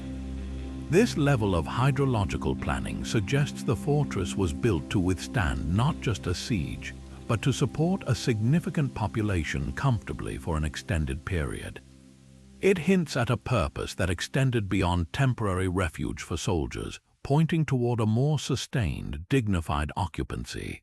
This leads us directly to the most compelling mystery: the presence of several unexpectedly ornate and strategically placed chambers within the innermost sanctum of the fortress. One room in particular, located in the most secure and defensible position, features architectural details that are completely out of place in a purely military barracks. The remains of what appears to be a small, decorated iwan and a vaulted ceiling suggest a space designed for more than just eating and sleeping. This has sparked the fascinating theory that Kale Doctor served as a temporary royal residence for Ardashir and his inner court during the most dangerous phase of his revolt. It would have been a secure palace, a place where he could not only plan his military strategy, but also begin to establish the courtly rituals and symbols of kingship that would define his coming reign. The fortress, in this light, becomes the first draft of a royal palace, a practice ground for sovereignty. Closely tied to this is the possibility that these secure inner rooms functioned as a heavily guarded royal treasury. Ardashir was amassing the wealth needed to fund a war against a superpower. The gold, silver, and precious artifacts required to pay soldiers, buy alliances, and outfit an army would have needed a vault of unparalleled security. What better place than a chamber buried deep within a mountain, behind multiple layers of walls and guarded by his most loyal troops? The symbolic value is also profound. By placing his burgeoning wealth at the heart of his first great construction, Ardashir was physically embedding the future economic power of his dynasty into its very foundation. Finally, we cannot overlook the fortress's powerful symbolic function. Its name, Maiden's Castle, is often interpreted as a tribute to the goddess Anahita, a major Zoroastrian deity associated with water and fertility. The life-giving water channels within take on a new, spiritual dimension under this interpretation. Furthermore, by building his fortress directly on the road to Firuzabad, where he would later construct his glorious palace of Ardashir, he was creating a narrative in stone. Kale Doctor was the austere, rugged beginning of his journey, the seat of the warrior. The palace downstream was the glorious culmination, the seat of the emperor. The two structures together tell the complete story of his rise, with the fortress acting as a permanent stone chronicle of his humble and defiant origins. Kale Doctor, therefore, is far more than a castle. It is a multifaceted relic of empire building, simultaneously a shield, a sanctuary, a vault, and a Chinese letter, a king's first and most defiant word carved into the side of a mountain for all time. But to truly grasp the genius and the mystery of these structures, we must leave the mountain fortresses and royal palaces behind and descend, quite literally, into the earth itself, to a realm where ancient engineers performed what can only be described as hydrological magic. Across the arid heart of the Iranian plateau, survival has always depended on a single precious resource, water. And to harness it, the Persians developed one of the most revolutionary and enduring inventions in human history, the Qanat. These are not simple tunnels, they are subterranean aqueducts, gravity-fed canals that whisper life through the darkness, tapping into distant aquifers and guiding the water for miles across the desert to the thirsty fields and cities on the surface. While thousands of these systems crisscross the region, two stand out not just for their scale, but for the profound secrets they contain: the ancient Qanats of Gonabad and the enigmatic Karis Khosrow. The basic principle of a Qanat is a masterpiece of simple physics. It begins with a mother well drilled deep into the water table at the foot of a mountain. From there, a gently sloping tunnel is carved horizontally backward, often for dozens of kilometers, allowing gravity to do all the work of bringing the water to the surface at its destination without a single pump. The construction of such a system, however, is an act of breathtaking audacity.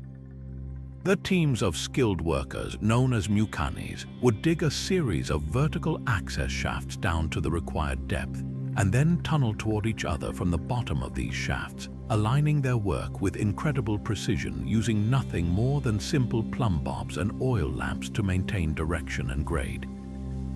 The fact that they achieved such accuracy over such vast distances, working in stifling heat and near total darkness, is an engineering mystery we are still unpacking.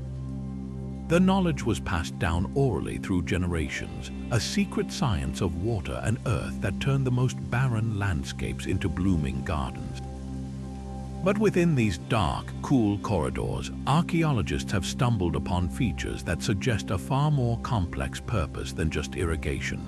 At certain points, particularly in the legendary system of Gonabod, one of the oldest and longest in the world, with a history stretching back over 2,500 years, the tunnels suddenly open into unexpected, spacious underground chambers.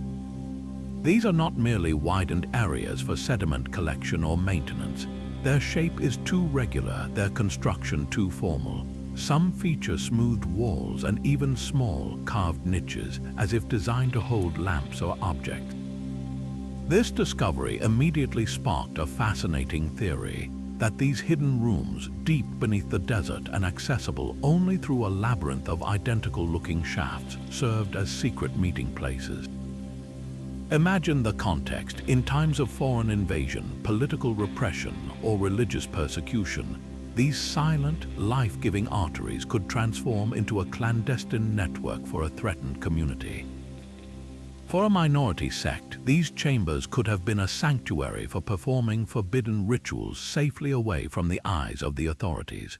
For a group of rebels or freedom fighters, they would have been the perfect place to plot strategy in utter secrecy. The constant, gentle sound of flowing water would have masked quiet conversations, and the confusing maze of tunnels ensured that only the initiated could ever find their way to the designated chamber. The Kanat, in this light, becomes a dual symbol. On the surface, it is the bringer of life and civilization, but underground, it is a protector of ideas and identity, a hidden fortress for the soul. This function as a hidden pathway leads directly to another compelling possibility: the Kanat as an escape route. The extensive network of vertical shafts, which surface innocuously across the desert like a scattering of unmarked wells, would have provided countless unseen entry and exit points far from any populated area. In the event of a city's fall, its inhabitants wouldn't have to flee across the open desert where they would be easily spotted and captured. Instead, they could disappear into the ground, traveling for miles in complete concealment, emerging safely many kilometers away at a predetermined shaft. This theory transforms the Kanat from a piece of agricultural infrastructure into a strategic asset, a submerged highway that could mean the difference between annihilation and survival for an entire community. The system known as Kari's Kekasro is particularly noted for its complex, multi-level structure and mysterious branching tunnels that seem to lead toward ancient population centers, making it a prime candidate for such a purpose. The true brilliance of the Kanat may lie in this very multiplicity of function. It was likely all these things at once: a bringer of water, a secret meeting hall, and an emergency escape route. This holistic ingenuity is a hallmark of ancient Persian civilization, which saw no need to separate the practical from the strategic, the agricultural from the spiritual. The Kanat was the lifeblood of the community in every sense of the word, sustaining its body with water and protecting its spirit with secrets. These silent, flowing tunnels are a testament to a culture that thought in layers, building resilience and profundity into the very fabric of its survival, creating mysteries that continue to flow unseen just beneath our feet. Yet while the Apadana's Grand Hall rightly captures our imagination with its legendary processions of tribute bearers, our focus now shifts from this spectacular stage to the bustling, unseen world that operated just beyond its towering columns. The true, beating heart of the Achaemenid Empire's power may not have been the throne room itself, but the warren of over 100 smaller rooms, vast storage magazines, and bustling courtyards that surrounded it. These spaces, often overlooked in favor of the ceremonial grandeur, were the engine rooms of imperial administration, and their precise daily functions remain one of the most compelling organizational mysteries of the ancient world. Step out of the main hall and into the maze of adjoining chambers, and you immediately sense a shift from spectacle to practicality. The architecture here is functional, with thick walls and smaller, more secure doorways. Rows of identical rooms line long corridors, their uniformity suggesting a highly organized, almost bureaucratic purpose. This was not a residential palace, it was a purpose-built command center. The most logical theory is that these countless chambers served as offices and scriptoria for the empire's vast army of scribes and administrators. Imagine the scene. In each room, a scribe fluent in one of the empire's many languages, Elamite, Aramaic, Old Persian, Akkadian, would be bent over a clay tablet or a sheet of parchment, meticulously recording the mind-boggling volume of data required to run a territory spanning from the Nile to the Indus. They would have been documenting everything. In one room, a team might be calculating the taxes in silver and grain owed by a province like Babylonia. In another, scribes could be itemizing the exotic tribute ebony from Egypt, lapis lazuli from Afghanistan, ivory from Ethiopia. That was being unloaded in the courtyards outside, creating the official inventory for the royal treasury. Yet another office might handle the complex logistics and payroll for the thousands of skilled laborers and artisans who built and maintained the palace itself. The discovery of the invaluable fortification tablets and treasury tablets at Persepolis gives us a stunning glimpse into this world, but the equivalent archives from Susa, which must have been even more vast, have been lost to time, leaving us with only the silent, empty shells of the rooms where this monumental paperwork was once processed. This leads directly to the second major function of the complex, its role as a colossal redistribution center. The numerous large courtyards surrounding the Apadana were not merely decorative spaces for courtiers to stroll. They were dynamic, noisy, and vital economic hubs.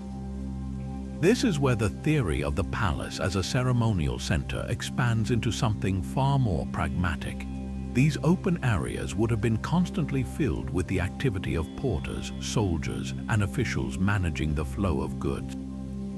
The tribute presented in the Grand Hall wasn't just for show, it was the empire's primary revenue stream. After being officially received and recorded, these vast quantities of material wealth, precious metals, textiles, weapons, wine, and grain needed to be sorted, assessed for quality, and stored. This is where the extensive storage magazines, with their robust architecture and strategic locations, become critical. These were the empire's central warehouses.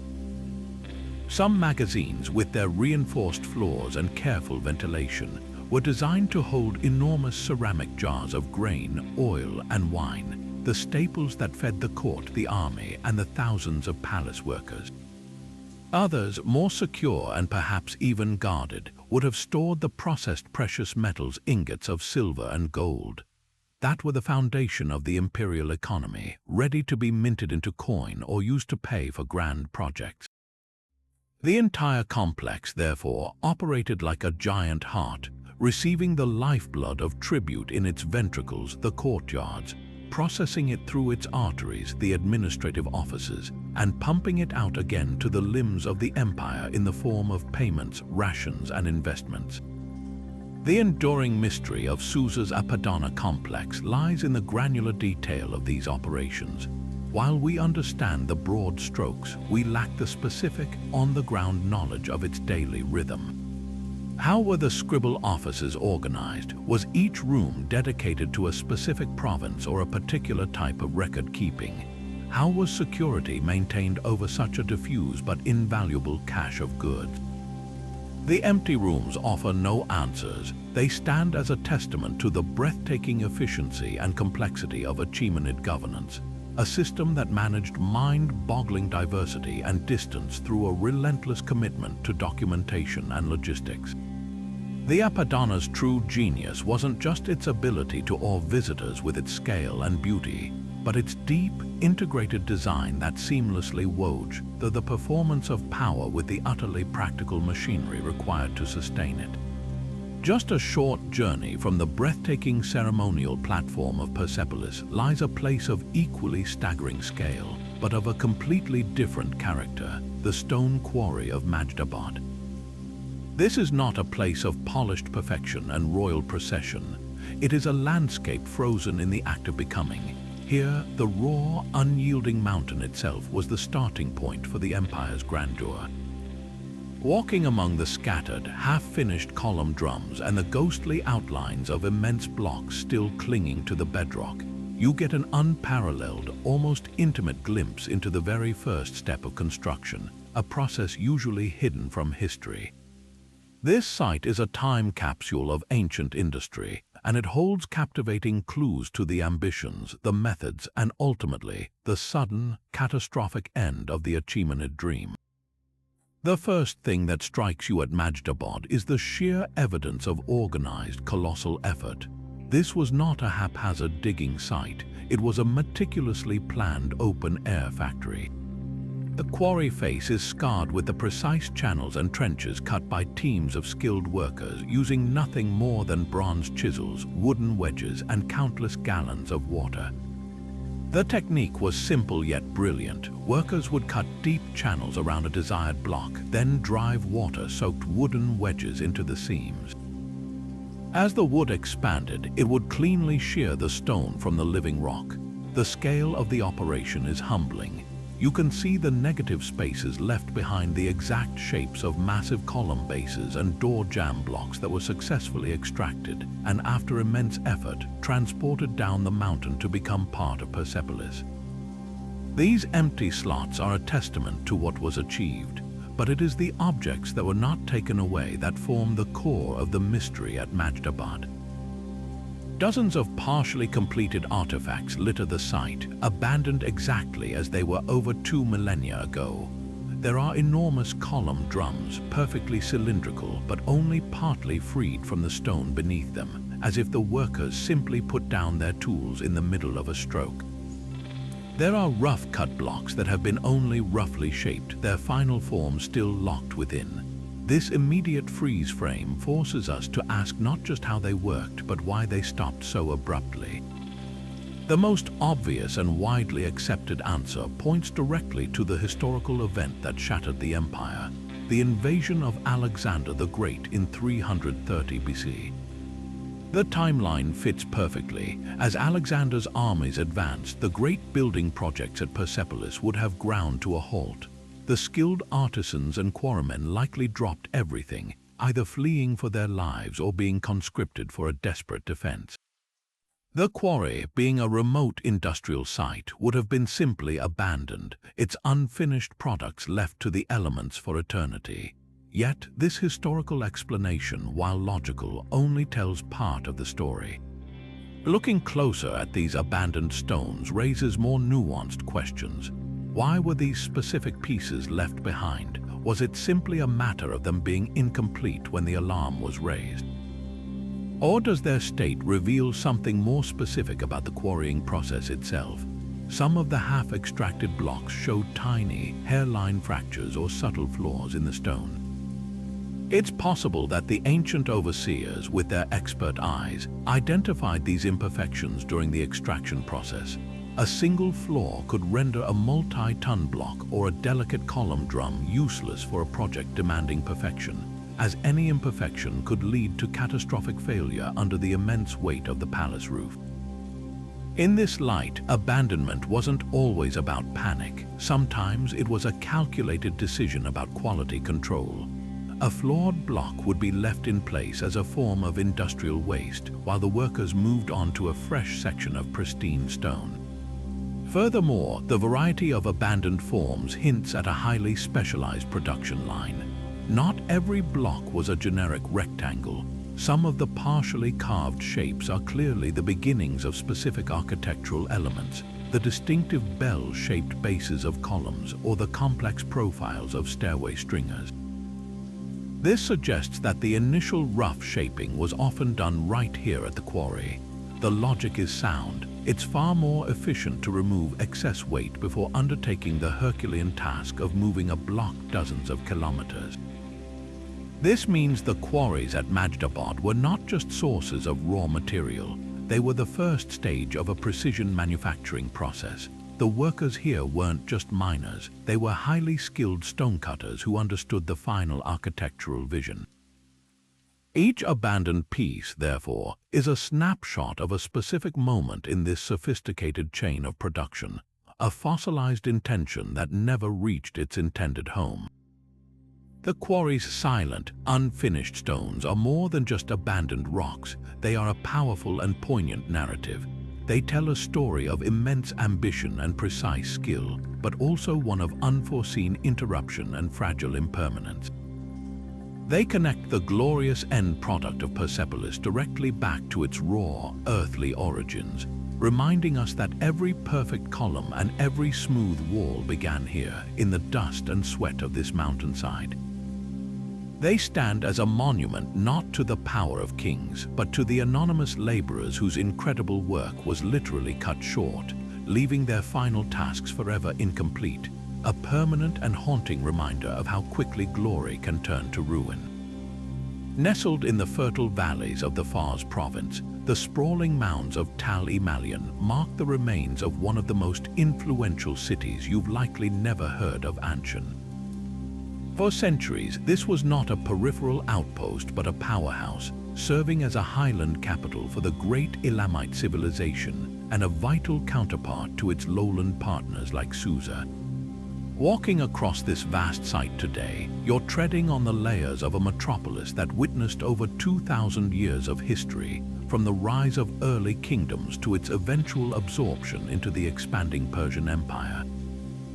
Yet for all its historical significance, Anshan guards its secrets fiercely, particularly within the puzzling foundations of several large architectural complexes that have left archaeologists debating the very nature of daily life in this ancient capital. The heart of the mystery lies not in a lack of findings, but in an abundance of confusing ones. Excavations have uncovered the robust mud brick walls of sizable buildings, their floor plans meticulously mapped. But these layouts defy easy classification. We don't find the grand columned audience halls that scream palace, nor the centralized altars and sacred basins that clearly signal temple. Instead, we see a labyrinth of medium-sized rooms, courtyards with unusual drainage channels, and clusters of small, cell-like spaces connected by narrow corridors. It's a puzzle of architecture where the pieces don't seem to fit the picture of a typical ancient city, composed of distinct royal, sacred, and residential districts. The artifacts found within these rooms only deepen the intrigue, creating a fascinating disconnect between the space and the objects left behind. This brings us to the first compelling theory, that these complexes were not seats of power or prayer, but massive, state-sponsored craft workshops. The evidence on the ground is persuasive. Archaeologists have uncovered concentrated assemblages of debris that point to intense, specialized industrial activity. In one area, you might find a room filled with the shattered remains of high-quality, decorated pottery, alongside stacks of unfired clay and the stone tools used for shaping and etching. In another courtyard, thick layers of ash and slag suggest sustained metalworking, perhaps for forging bronze tools or crafting precious ornaments. The unusual drainage systems could have been essential for processes like pottery slip disposal or for cooling hot metals. This wasn't casual home production, this was large-scale, organized manufacturing. The implication is profound. Anshan may have been a crucial industrial hub, its economy powered by guilds of highly skilled artisans producing luxury goods for the elite and for trade across the Elamite Federation. Yet, right next to these signs of gritty industry, excavators have made another type of discovery that seems to contradict it entirely: caches of administrative artifacts. Dozens of clay tablets inscribed with the elegant, wedge-shaped script of Elamite linear writing have been found in these same complexes. These aren't epic poems or royal decrees, they are dry, practical records. They meticulously list quantities of raw materials, so much wool, so many measures of barley, an inventory of incoming metal ingots. They record the issuance of rations to workers and track the output of finished products. This discovery completely transforms our understanding of the space. It suggests these buildings were not just workshops, but also the offices that managed them. We are likely looking at the remains of an early bureaucratic center, a place where the economic engine of the state was audited and controlled. The image that emerges is not of a smoky factory, but of a buzzing administrative complex where scribes hunched over wet clay tablets, keeping track of every ounce of material that came in and every valued item that went out. This combination of functions forces a third, even more intriguing possibility: that these complexes represent a fully integrated governmental system where production and control happened under one roof. Imagine a single, sprawling institution that functioned like a combination of a modern Ministry of Trade and an industrial park. In one wing, officials received and documented shipments of wool from distant shepherds. In the next courtyard over, that very wool was being washed, dyed, and woven into fine textiles by teams of skilled workers. Deeper inside, scribes were creating the tablets that would record the finished textiles for storage or shipment. This system of tight, immediate oversight would have given the Elamite rulers unparalleled control over valuable commodities and specialized craft knowledge, turning economic management into a primary tool of political power. The very ambiguity of the architecture, its refusal to be just one thing, becomes the key to understanding it. This was a place where the lines between workshop, warehouse, and government office were deliberately blurred, creating a seamless pipeline from raw material to finished, recorded product. The enduring mystery of Tal Emalion, then, is not a lack of evidence but its contradictory nature. It challenges our modern desire to put everything in a neat box labeled palace, temple, or house. The buildings of Anshan suggest that for the Elamites, power was exercised not just through grand ceremony and military conquest, but through the meticulous, unglamorous, and utterly essential control of the economy. They built a world where administrators and artisans worked side by side, where the scratch of a scribe's stylus was as important as the potter's wheel or the metalworker's hammer. In these enigmatic ruins, we see the quiet, practical machinery of a sophisticated civilization, a reminder that true power often resides not in the throne room, but in the ledger-filled office next to the workshop. Spanning the turbulent waters of the Des River with an air of immovable permanence, the Sasanian Bridge of Desville is a masterclass in ancient engineering that seems to defy the very flow of time itself. Built from robust stone and brick in the 3rd century, its powerful arches have borne the weight of countless armies, merchants, and everyday citizens for nearly 2 millennia. On the surface, its purpose appears beautifully simple: to connect 2 banks to facilitate movement, to serve as a vital link in the network of roads that stitch the Sasanian Empire together. Yet, to view this structure as merely a pathway is to overlook the profound layers of ingenuity and intention baked into its very foundations. The bridge's extraordinary design, its strategic placement, and its sheer, unyielding strength all whisper of a far more complex and multifaceted role in the life of the region, one that challenges our modern distinctions between public works and instruments of power. The first clue that this was no ordinary crossing lies in its remarkable construction. The piers are not simply pillars, they are massive, boat-shaped structures, cleverly engineered to cut through the current and resist the immense pressure of seasonal floods. This is an architecture of resilience, built to withstand and manage the river's power, not just span across it. This deliberate design immediately suggests a secondary, and perhaps equally vital, function: water management. The spacing and shape of the arches, combined with the sheer bulk of the substructure, would have significantly influenced the flow of the Des River. During the dry season, the bridge's foundations would have acted as a weir, pooling water upstream and creating a more reliable reservoir for irrigation canals feeding the surrounding farmlands. In this light, the bridge transforms from a passive structure into an active hydrological tool, a semi-permanent dam that helped to tame the river's unpredictability and harness its life-giving potential for agriculture. It wasn't just built over the water, it was built to interact with it, making the bridge a critical piece of the region's economic and environmental infrastructure. This control over the river also granted control over the people who used it, leading to another compelling theory about its purpose. The bridge's formidable structure, with its thick walls and limited access points, would have made it a natural and highly effective toll station. In the ancient world, controlling a major crossing point was synonymous with controlling trade and generating revenue. A customs house could have been easily established at either end, where officials would inspect cargo, assess taxes, and fill the imperial coffers with duties collected from every merchant caravan and trader passing between the prosperous regions of Khuzestan and the central Iranian plateau.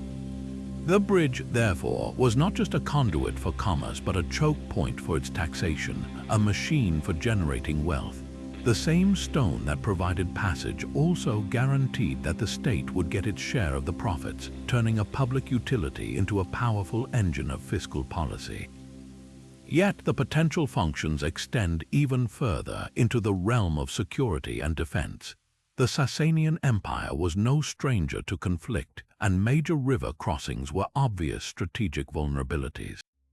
The bridge's design, however, seems to turn this vulnerability into a strength. The wide, sturdy deck could have served as a perfect mustering point for troops, a secure platform from which to monitor the river valley for approaching threats. In times of invasion, the bridge could have been easily barricaded, its narrow passage converted into a deadly kill zone, preventing an enemy army from using this critical infrastructure for their own advance.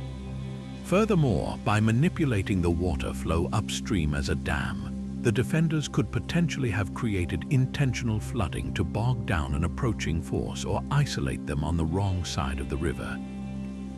This transforms the bridge from a mere tactical objective into an active defensive weapon, a multi-layered fortification that used the landscape itself as a shield.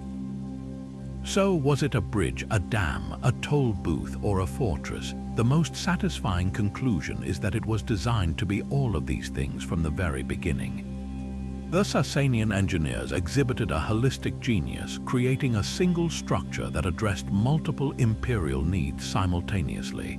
It moved armies and goods, it watered crops, it collected taxes, and it secured a border, all with an elegant, unshakable efficiency. The Bridge of Desful stands as a monumental testament to a civilization that thought in terms of integrated systems, where every public work was also an instrument of control, prosperity, and security. It challenges us to see ancient infrastructure not through our narrow modern categories, but as dynamic, multi-purpose tools that shaped the human and physical geography around them, proving that true genius lies not in solving one problem, but in solving several with a single, timeless stroke of engineering. Carved high into a dramatic limestone cliff face in the rugged mountains of Khuzestan, the rock relief of Hung-i-Azda stands as a captivating and deeply puzzling monument. Unlike the more famous victory scenes at sites like Naksh-i-Rostam, which proudly declare the glory of known kings, this relief feels different. It depicts a classic scene of triumph. A central, larger figure on horseback looms over a smaller, defeated enemy. The composition is familiar, a well-established visual language of power used across the ancient Near East.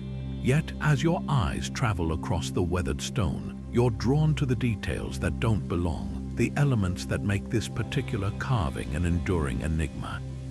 It's not the main event that holds the deepest secret, but the strange, silent participants and symbols that surround it, turning a standard imperial message into a complex cipher we are still struggling to decode. The heart of the mystery pulses around a figure that is utterly unique in all of Persian rock art. To the side of the triumphant rider, there is another being, carved with the same care and permanence, yet it defies all attempts at easy identification. This is not a soldier, a courtier, or a recognizable Zoroastrian divinity. Its form is an unsettling blend of human and animal features, a hybrid creature that seems to belong more to the world of myth than to the historical record of a royal victory. This enigmatic presence is the key that unlocks the first layer of debate. One compelling theory suggests this could be the depiction of a forgotten local deity, a god or protector spirit unique to this specific region or tribe that was absorbed into the conquering king's narrative. By including this figure, the victor wouldn't just be celebrating his own power, he would be performing a profound act of political and spiritual appropriation, demonstrating his mastery over the local gods and the people who worshipped them, thereby legitimizing his rule in their eyes. A second, equally fascinating possibility is that the figure represents a specific ritual or ceremonial practice. Perhaps it depicts a priest wearing an elaborate ceremonial mask and costume, intended to invoke a particular spirit or deity during a victory celebration. In this interpretation, the entire relief is not just a record of a battle won, but a snapshot of the sacred theater that followed it, a thanksgiving ceremony meant to seal the victory in the spiritual realm as well as the physical one. The strange figure then becomes a human conduit for the divine, frozen in the act of a performance meant to ensure the favor of the gods for the conquering king.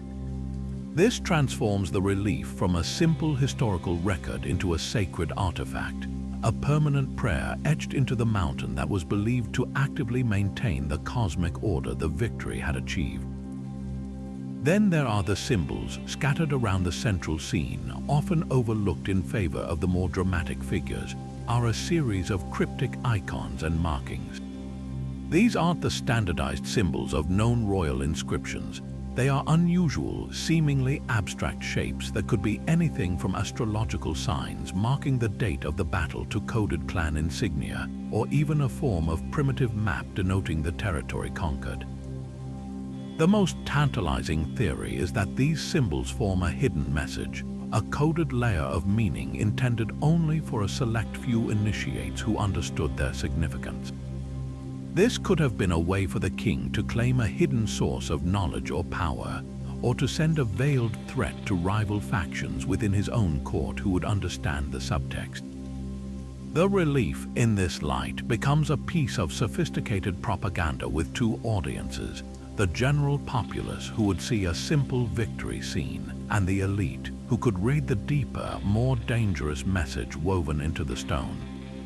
The ultimate frustration of Hung-e-Azda is the absence of the one thing that could solve the mystery, an inscription. There is no accompanying text to name the triumphant king, the defeated foe, the strange figure, or the mysterious symbols. This deafening silence is what truly fuels the debate and elevates this site from a curious artifact to a profound historical puzzle. Without a written confession from its creator, we are left with a beautiful and maddening riddle.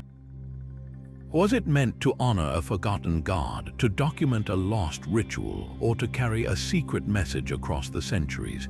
The cliff face holds its secret tightly, a silent testament to the fact that sometimes the most powerful statements are the ones that leave the most unanswered questions. Leaving behind the monumental scale of great walls and the cryptic carvings of rock reliefs, we now descend into the depths of the earth itself, to a place where the relationship between ancient people and the landscape was one of raw physical extraction.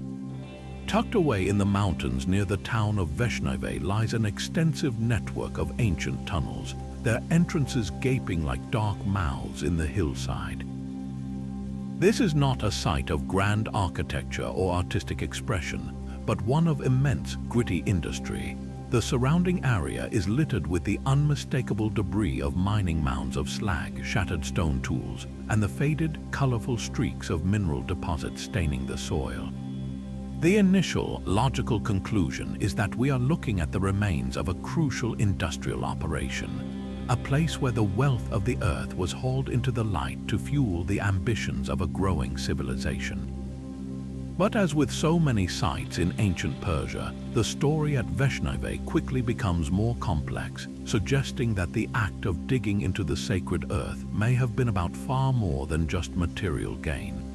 The primary treasure sought here was almost certainly copper. The region is geologically rich in copper ores like malachite and azurite, which display beautiful green and blue hues. For an emerging Bronze Age society, copper was not a luxury. It was the absolute cornerstone of technology and power. Smelted and alloyed with tin to create bronze, this metal was used to forge everything from essential farming tools and everyday utensils to the weapons that defined military might and the ceremonial vessels used in religious rites.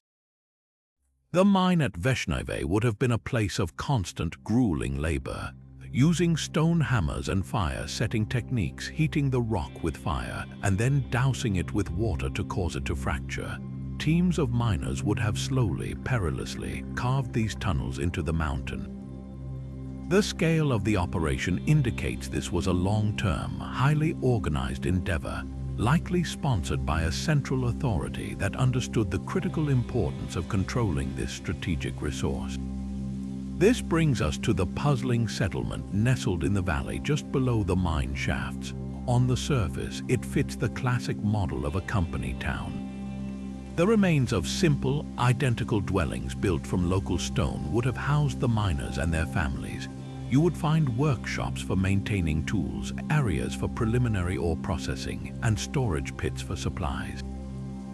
The entire community would have revolved around the singular, demanding rhythm of the mine, its existence entirely dependent on the veins of metal running through the mountain above.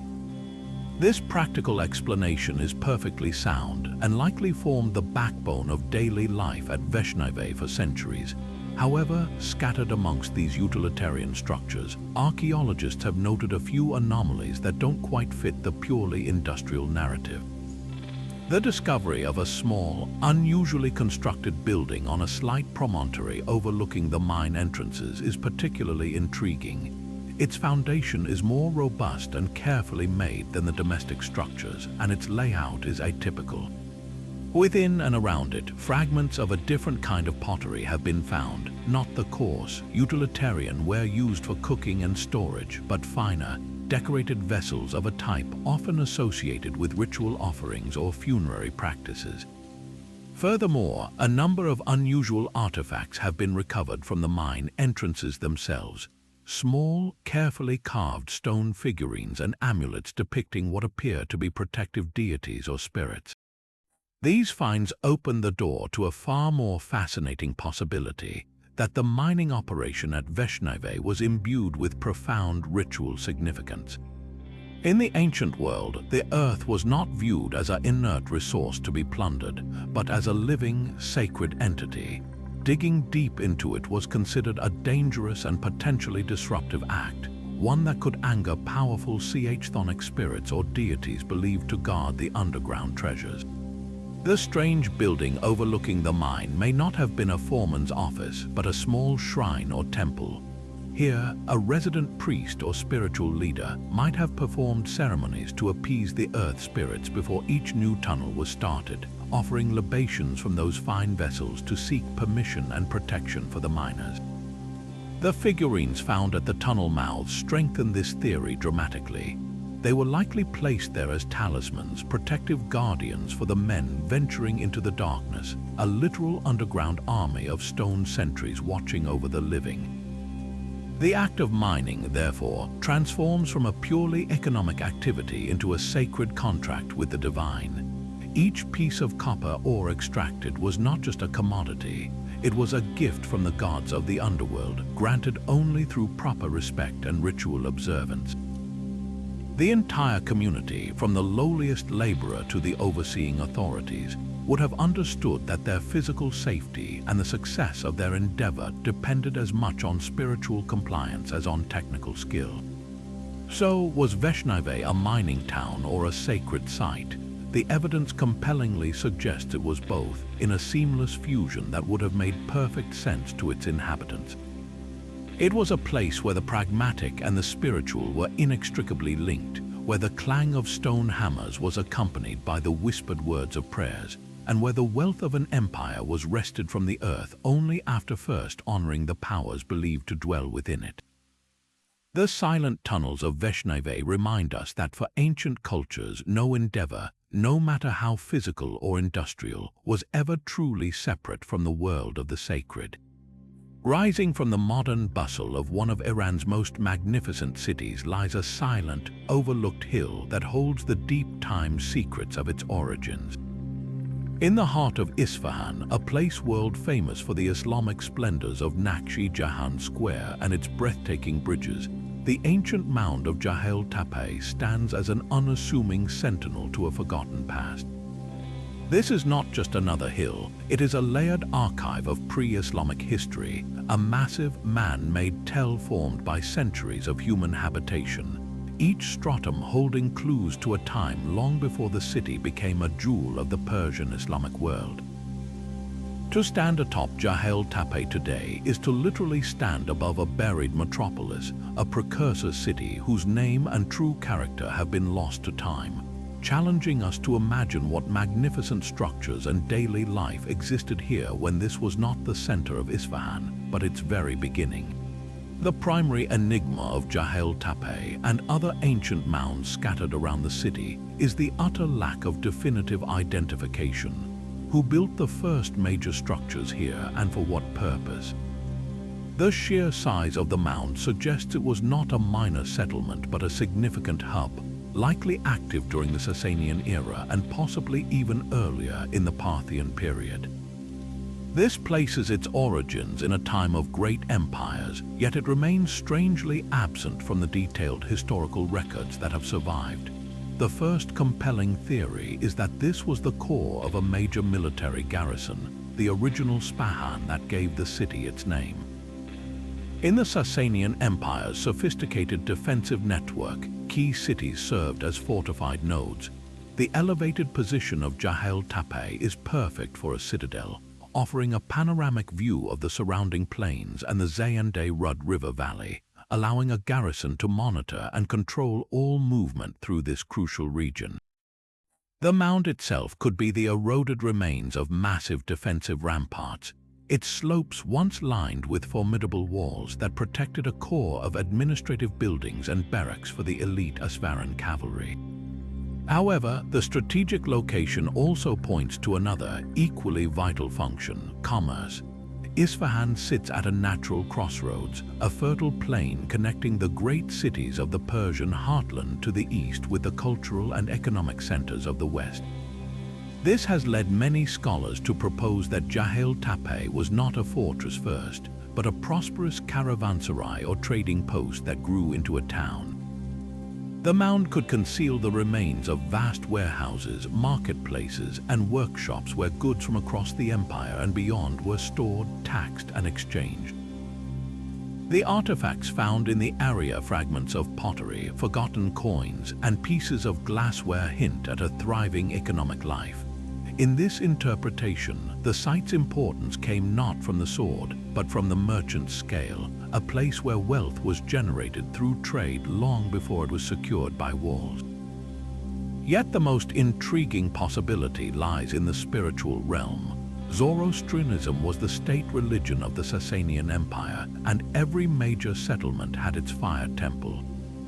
Could the heart of Jahel Tepe contain the remains of a major Atash Baram, or victory fire? The discovery of what appear to be ancient water channels and specific ceramic remnants in the vicinity lends some support to this idea. A temple of high grade would have been a destination for pilgrims and a center for the powerful Magi priestly class, who wielded significant influence over local governance.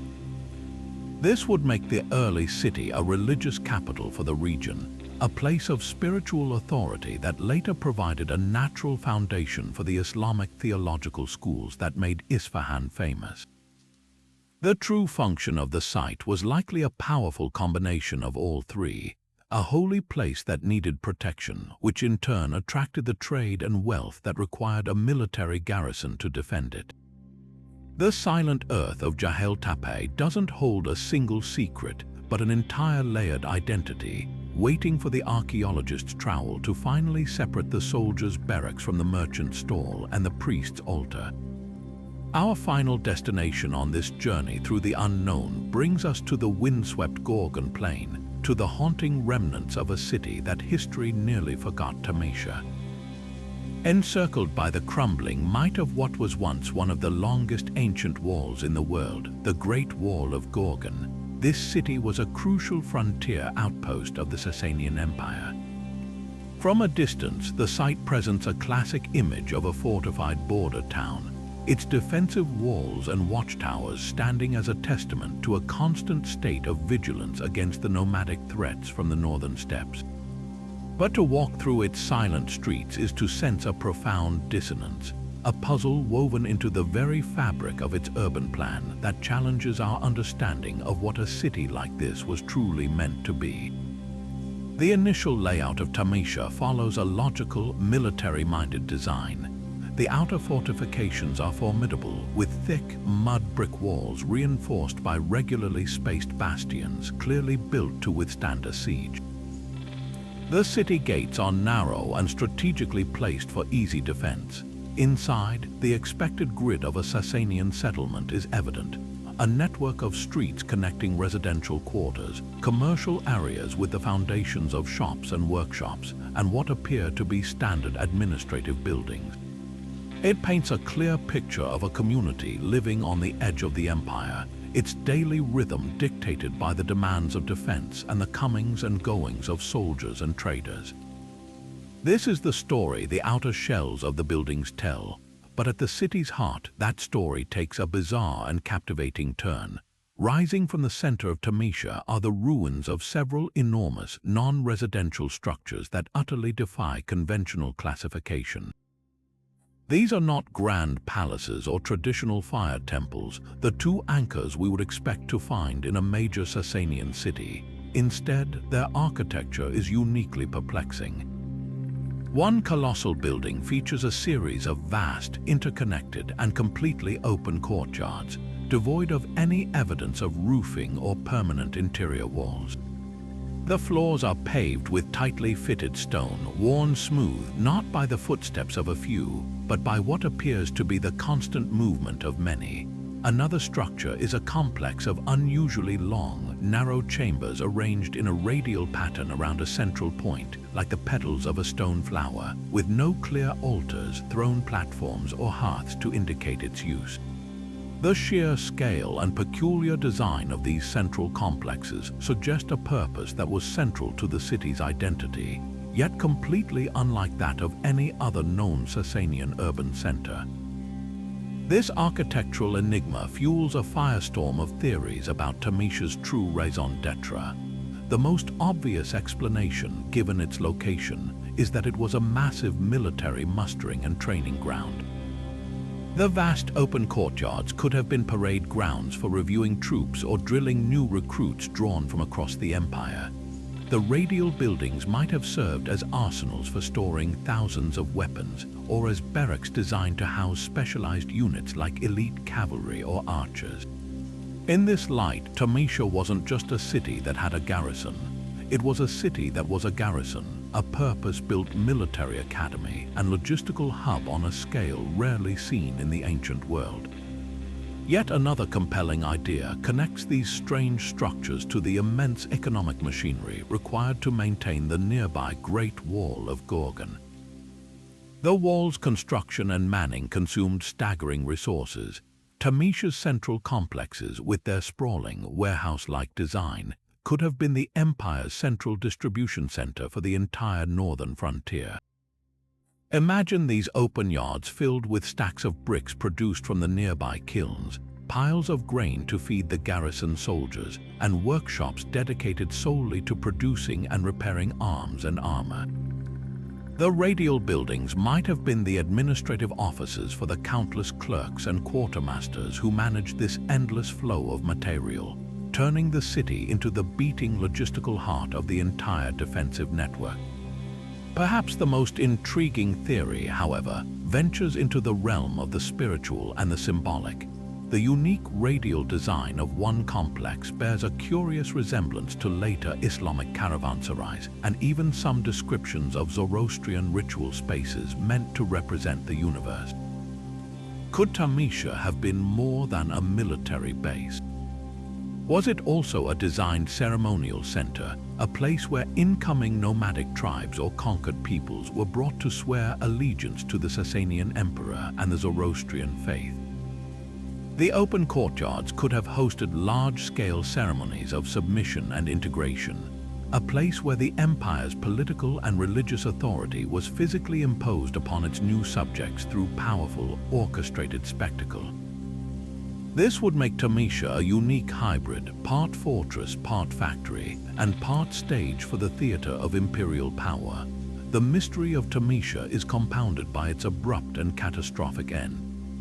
Archaeological evidence points to a sudden, violent destruction in the 6th or 7th century. The city was sacked and burned, likely during the waves of invasions by the Hephthalites or later Turkic tribes. But the curious part is that it was never rebuilt. While other cities were reoccupied, Tamisha was simply abandoned, its strange central structures left to crumble, their secrets buried under the soil. This final abandonment is the ultimate question. Was the city's purpose so specific, so tied to a particular military strategy or political moment, that once it was destroyed, there was no reason to ever bring it back to life? The silent, enigmatic ruins of Tamisha stand as a final, majestic puzzle, a city built for a singular, profound purpose that we can only guess at, a purpose that died with it on the day its walls finally fell. And it is precisely this profound ambiguity, this refusal to be easily categorized, that gives a place like Tamisha its deepest historical value. These unsolved mysteries are not merely academic curiosities. They are powerful catalysts that force us to completely reconsider the grand narratives we have constructed about ancient Persia. For generations, our understanding of Sasanian urbanism was shaped by known models: the administrative capital, the religious center, the royal city. Tamisha, with its bizarre central complexes, shatters that comfortable taxonomy. It presents a radical new urban form, one that appears to be a hyper-specialized hybrid designed for a singular, pressing imperial need on the volatile frontier. Its existence suggests that the Sasanian Empire was far more adaptable and innovative in its city planning than we ever imagined, capable of engineering entire settlements from the ground up to function as seamless machines for defense, logistics, and cultural assimilation all at once. This wasn't just a city that grew organically. It was a city that was deployed like a weapon, and its unique blueprint challenges every textbook definition of what an ancient Persian city could be. This reassessment ripples outward, forcing historians to redraw the maps of interaction across the region. A city of this presumed scale and complexity on the Gorgon Plain couldn't have existed in a vacuum. Its very presence implies a network of support and exchange that was far more robust and extensive than previously thought. The sheer volume of supplies needed to sustain its garrison and workers, grain, metal, ceramics, textiles, would have required a constant stream of wagons and ships moving along routes we are only beginning to trace. This suggests that the trade arteries feeding the northern frontiers were not mere backwater trails, but major economic highways vital to the empire's security. Furthermore, Tamisha's potential role as a ceremonial center for integrating nomadic tribes turns the idea of a hard border on its head. Instead of a stark line dividing civilization from barbarism, the Wall of Gorgon and its associated cities emerge as a zone of intense, managed contact, a place where ideas, technologies, and people filtered back and forth, however reluctantly. The city becomes a monument not to isolation, but to a controlled, often forceful, form of cultural exchange that shaped the identity of the entire region for centuries. Ultimately, the silent, unanswered questions of Tamisha and sites like it are a gift. They are a permanent check against intellectual arrogance, a reminder that the past will always hold surprises that defy our modern classifications. These mysteries preserve a sense of wonder, ensuring that the study of ancient Persia remains a living, breathing field of discovery rather than a closed book. They invite us to keep looking, to keep questioning, and to remain humble in the face of a civilization whose complexity and ingenuity we are still, millennia later, struggling to fully comprehend. The true function of Tamisha may be lost to the fire that consumed it, but its legacy is the enduring challenge it issues to every new generation of explorers, to look beyond the obvious, to embrace the unknown, and to never stop reimagining the magnificent, multifaceted tapestry of the ancient world. But to truly move beyond the walls and unlock the secrets buried beneath the desert floor, archaeologists are now turning to a suite of incredible technologies that act like X-ray vision for the past, and there is no better place to see this in action than a return to the caravanserai of Day-i-Mihman. Our earlier exploration of this roadside giant revealed its potential as a garrison, a tax office, and a postal hub, but these were theories based on what we could see. Modern science is now allowing us to see what has been invisible for centuries, and the findings are revolutionizing our understanding of this structure's daily life. One of the most powerful new tools is LiDAR, which stands for light detection and ranging. Imagine flying a specially equipped drone or aircraft over the caravanserai and its surrounding landscape. The LiDAR system fires millions of laser pulses toward the ground. By measuring how long each pulse takes to bounce back, it can create an incredibly detailed three-dimensional map of the surface, but its real magic is in its ability to strip away vegetation and even penetrate light ground cover to reveal subtle variations in the terrain. At Day-i-Mihman, LiDAR surveys have likely revealed far more than just the main building. The data probably shows a ghostly network of paths and roadways fanning out from the main gate that are completely invisible to the naked eye, the preserved traces of thousands of camels, carts, and travelers that wore these paths into the earth over hundreds of years of use. This allows archaeologists to map the precise flow of traffic in and out of the complex, showing which directions were most heavily used and how the space was organized to manage this constant flow of people and goods. While LiDAR maps the surface, ground-penetrating radar, or GPR, allows us to peer non-invasively into the Earth itself. This technology works by sending high-frequency radio waves into the ground and then analyzing the signals that bounce back. Different materials like solid stone, loose soil, or a void reflect these signals in unique ways. By dragging a GPR unit over the caravanserai's courtyards and surrounding areas, researchers can create a detailed subsurface map. This is where the real detective work begins. Those mysterious, empty courtyards we discussed might not be so empty after all. GPR could reveal the buried foundations of smaller, long-vanished structures. Perhaps temporary market stalls that were set up and taken down seasonally, or animal pens made from perishable materials that rotted away centuries ago.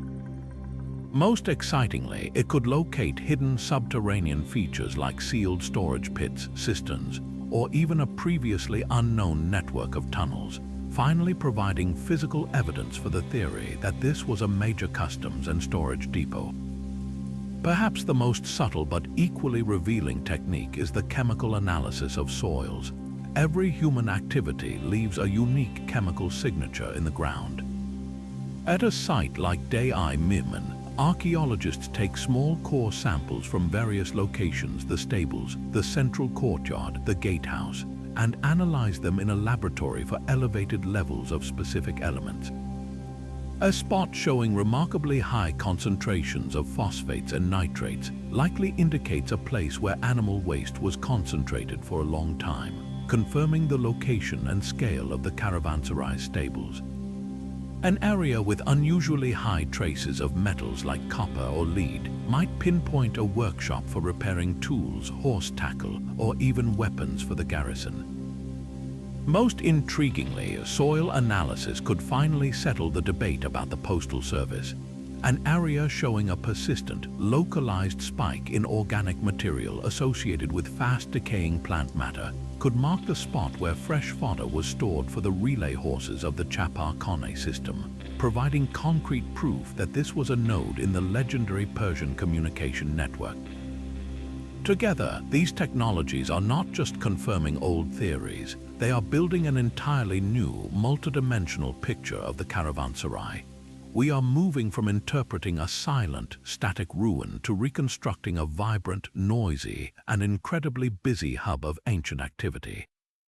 We can now map where the animals were kept, trace the routes travelers walked, and identify the workshops where goods were repaired. This glimpse into the future of archaeology promises to finally answer the questions we've been asking for generations, not by digging everything up, but by listening to the whispers left in the landscape, the soil, and the very air, allowing the past to reveal itself in astonishing new detail. Zooming in on the preserved stucco panels at Bandian is like reading a divine comic book carved in plaster, where every animal, every gesture, and every symbol is a deliberate word in a complex theological sentence. The recurring motif of the royal hunt is far more than a celebration of a king's sporting prowess. It is a profound cosmological drama. When the Sasanian monarch is depicted on horseback, his bow drawn against a lion or a boar, he is not just a hunter.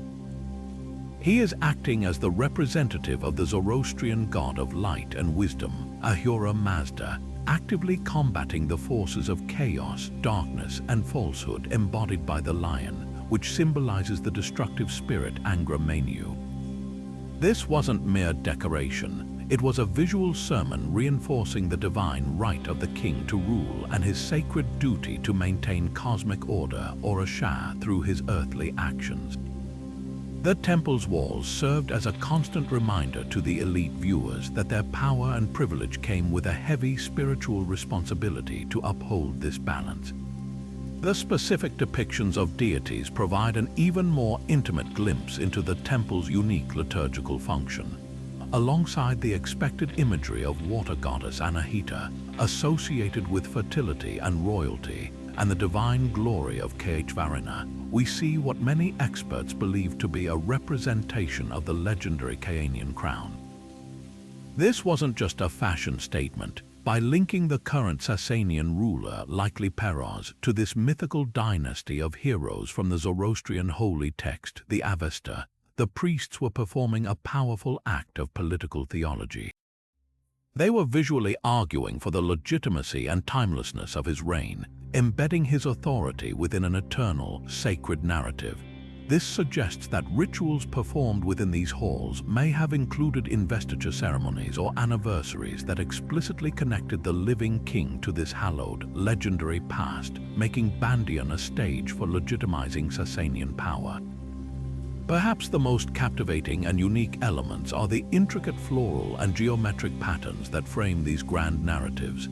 Interlocking vines, precise rosettes, and repeating pommet motifs are not simply aesthetic fillers. In Zoroastrian cosmology, representing the natural world in its most perfect, ordered, and harmonious state was itself an act of worship, a celebration of Ahura Mazda's good creation. The flawless symmetry and endless knots likely symbolized the eternal and interconnected nature of the universe under divine law. For the elite initiates participating in rituals here, surrounded by this ordered perfection, the very walls would have induced a state of mindfulness and spiritual focus, separating the sacred interior from the chaotic outside world and elevating the ceremonies beyond the mundane into a participation with the divine structure of existence itself. This incredible artistic investment utterly transforms our understanding of a fire temple's purpose. Bandian was clearly not a public place of worship for the masses. The sheer expense, the narrative complexity, and the exclusive courtly themes all point to a highly restricted audience. This was a sanctuary designed for the empire's upper crust, the powerful satraps, military commanders, and wealthy landowners of the region. They would have gathered here for exclusive, private rituals that were as much about reinforcing social and political bonds as they were about spiritual devotion. The ceremonies likely involved initiations, oath-taking, and blessings that solidified their loyalty to the emperor and to each other, all under the watchful eyes of the gods and heroes staring down from the walls. Bandian stuccos ultimately reveal a world where faith, art, and politics were seamlessly woven together, creating an immersive environment where the Sasanian elite could visually and ritually experience their own power as a fundamental, God-given part of the universe's very fabric. And so our journey across the sands of time comes to a close, leaving us not with neat answers, but with a far more valuable treasure, a profound sense of wonder. From the sun-baked plains of Jurov to the mist-shrouded peaks of Rudkan, these 30 sites stand as a powerful testament to the breathtaking diversity and deep complexity of ancient Persia. We have wandered through the echoing halls of unfinished palaces, traced the lines of celestial calendars etched into the desert floor, and stood in the silent, windowless chambers where secrets were kept for millennia. What unites these places is not a shared purpose or a common architectural style, but rather the captivating mystery of their original function. They are a permanent reminder that history is not a puzzle we will ever fully solve, but an ongoing conversation between the past and the present, a conversation filled with elegant questions that may never have definitive answers. This incredible ambiguity is not a failure of archaeology, it is its very soul. The fact that we can stand before the monumental cube of Zoroaster and still passionately debate whether it was a fire temple, a royal archive, or an astronomical observatory is what makes the study of the ancient world so endlessly fascinating. These unknowns highlight the limits of our knowledge and force us to remain humble, to continually question our assumptions, and to imagine possibilities beyond our own modern categories. They remind us that ancient civilizations like Persia were not simplistic or monolithic. They were dynamic, innovative, and spiritually rich cultures whose inner workings and daily rhythms we are only beginning to glimpse. Every unexplained tunnel, every strangely aligned platform, and every unadorned chamber is an invitation to keep exploring, to keep learning, and to keep our minds open to the astonishing ingenuity of those who came before us. Now we turn the conversation over to you. Which of these enigmatic sites captured your imagination the most? Was it the sheer, defensive genius of the Red Snake Wall, the sacred mystery of the eternal flame at Yazd, or the industrial puzzle of the Tal-e-Malian workshops? Let us know in the comments below which location you find the most compelling and why. We are truly excited to hear your theories and continue this exploration together. If you enjoyed this deep dive into the unknown, be sure to subscribe and hit the bell so you don't miss our next journey into the hidden corners of history. Thank you for watching, and until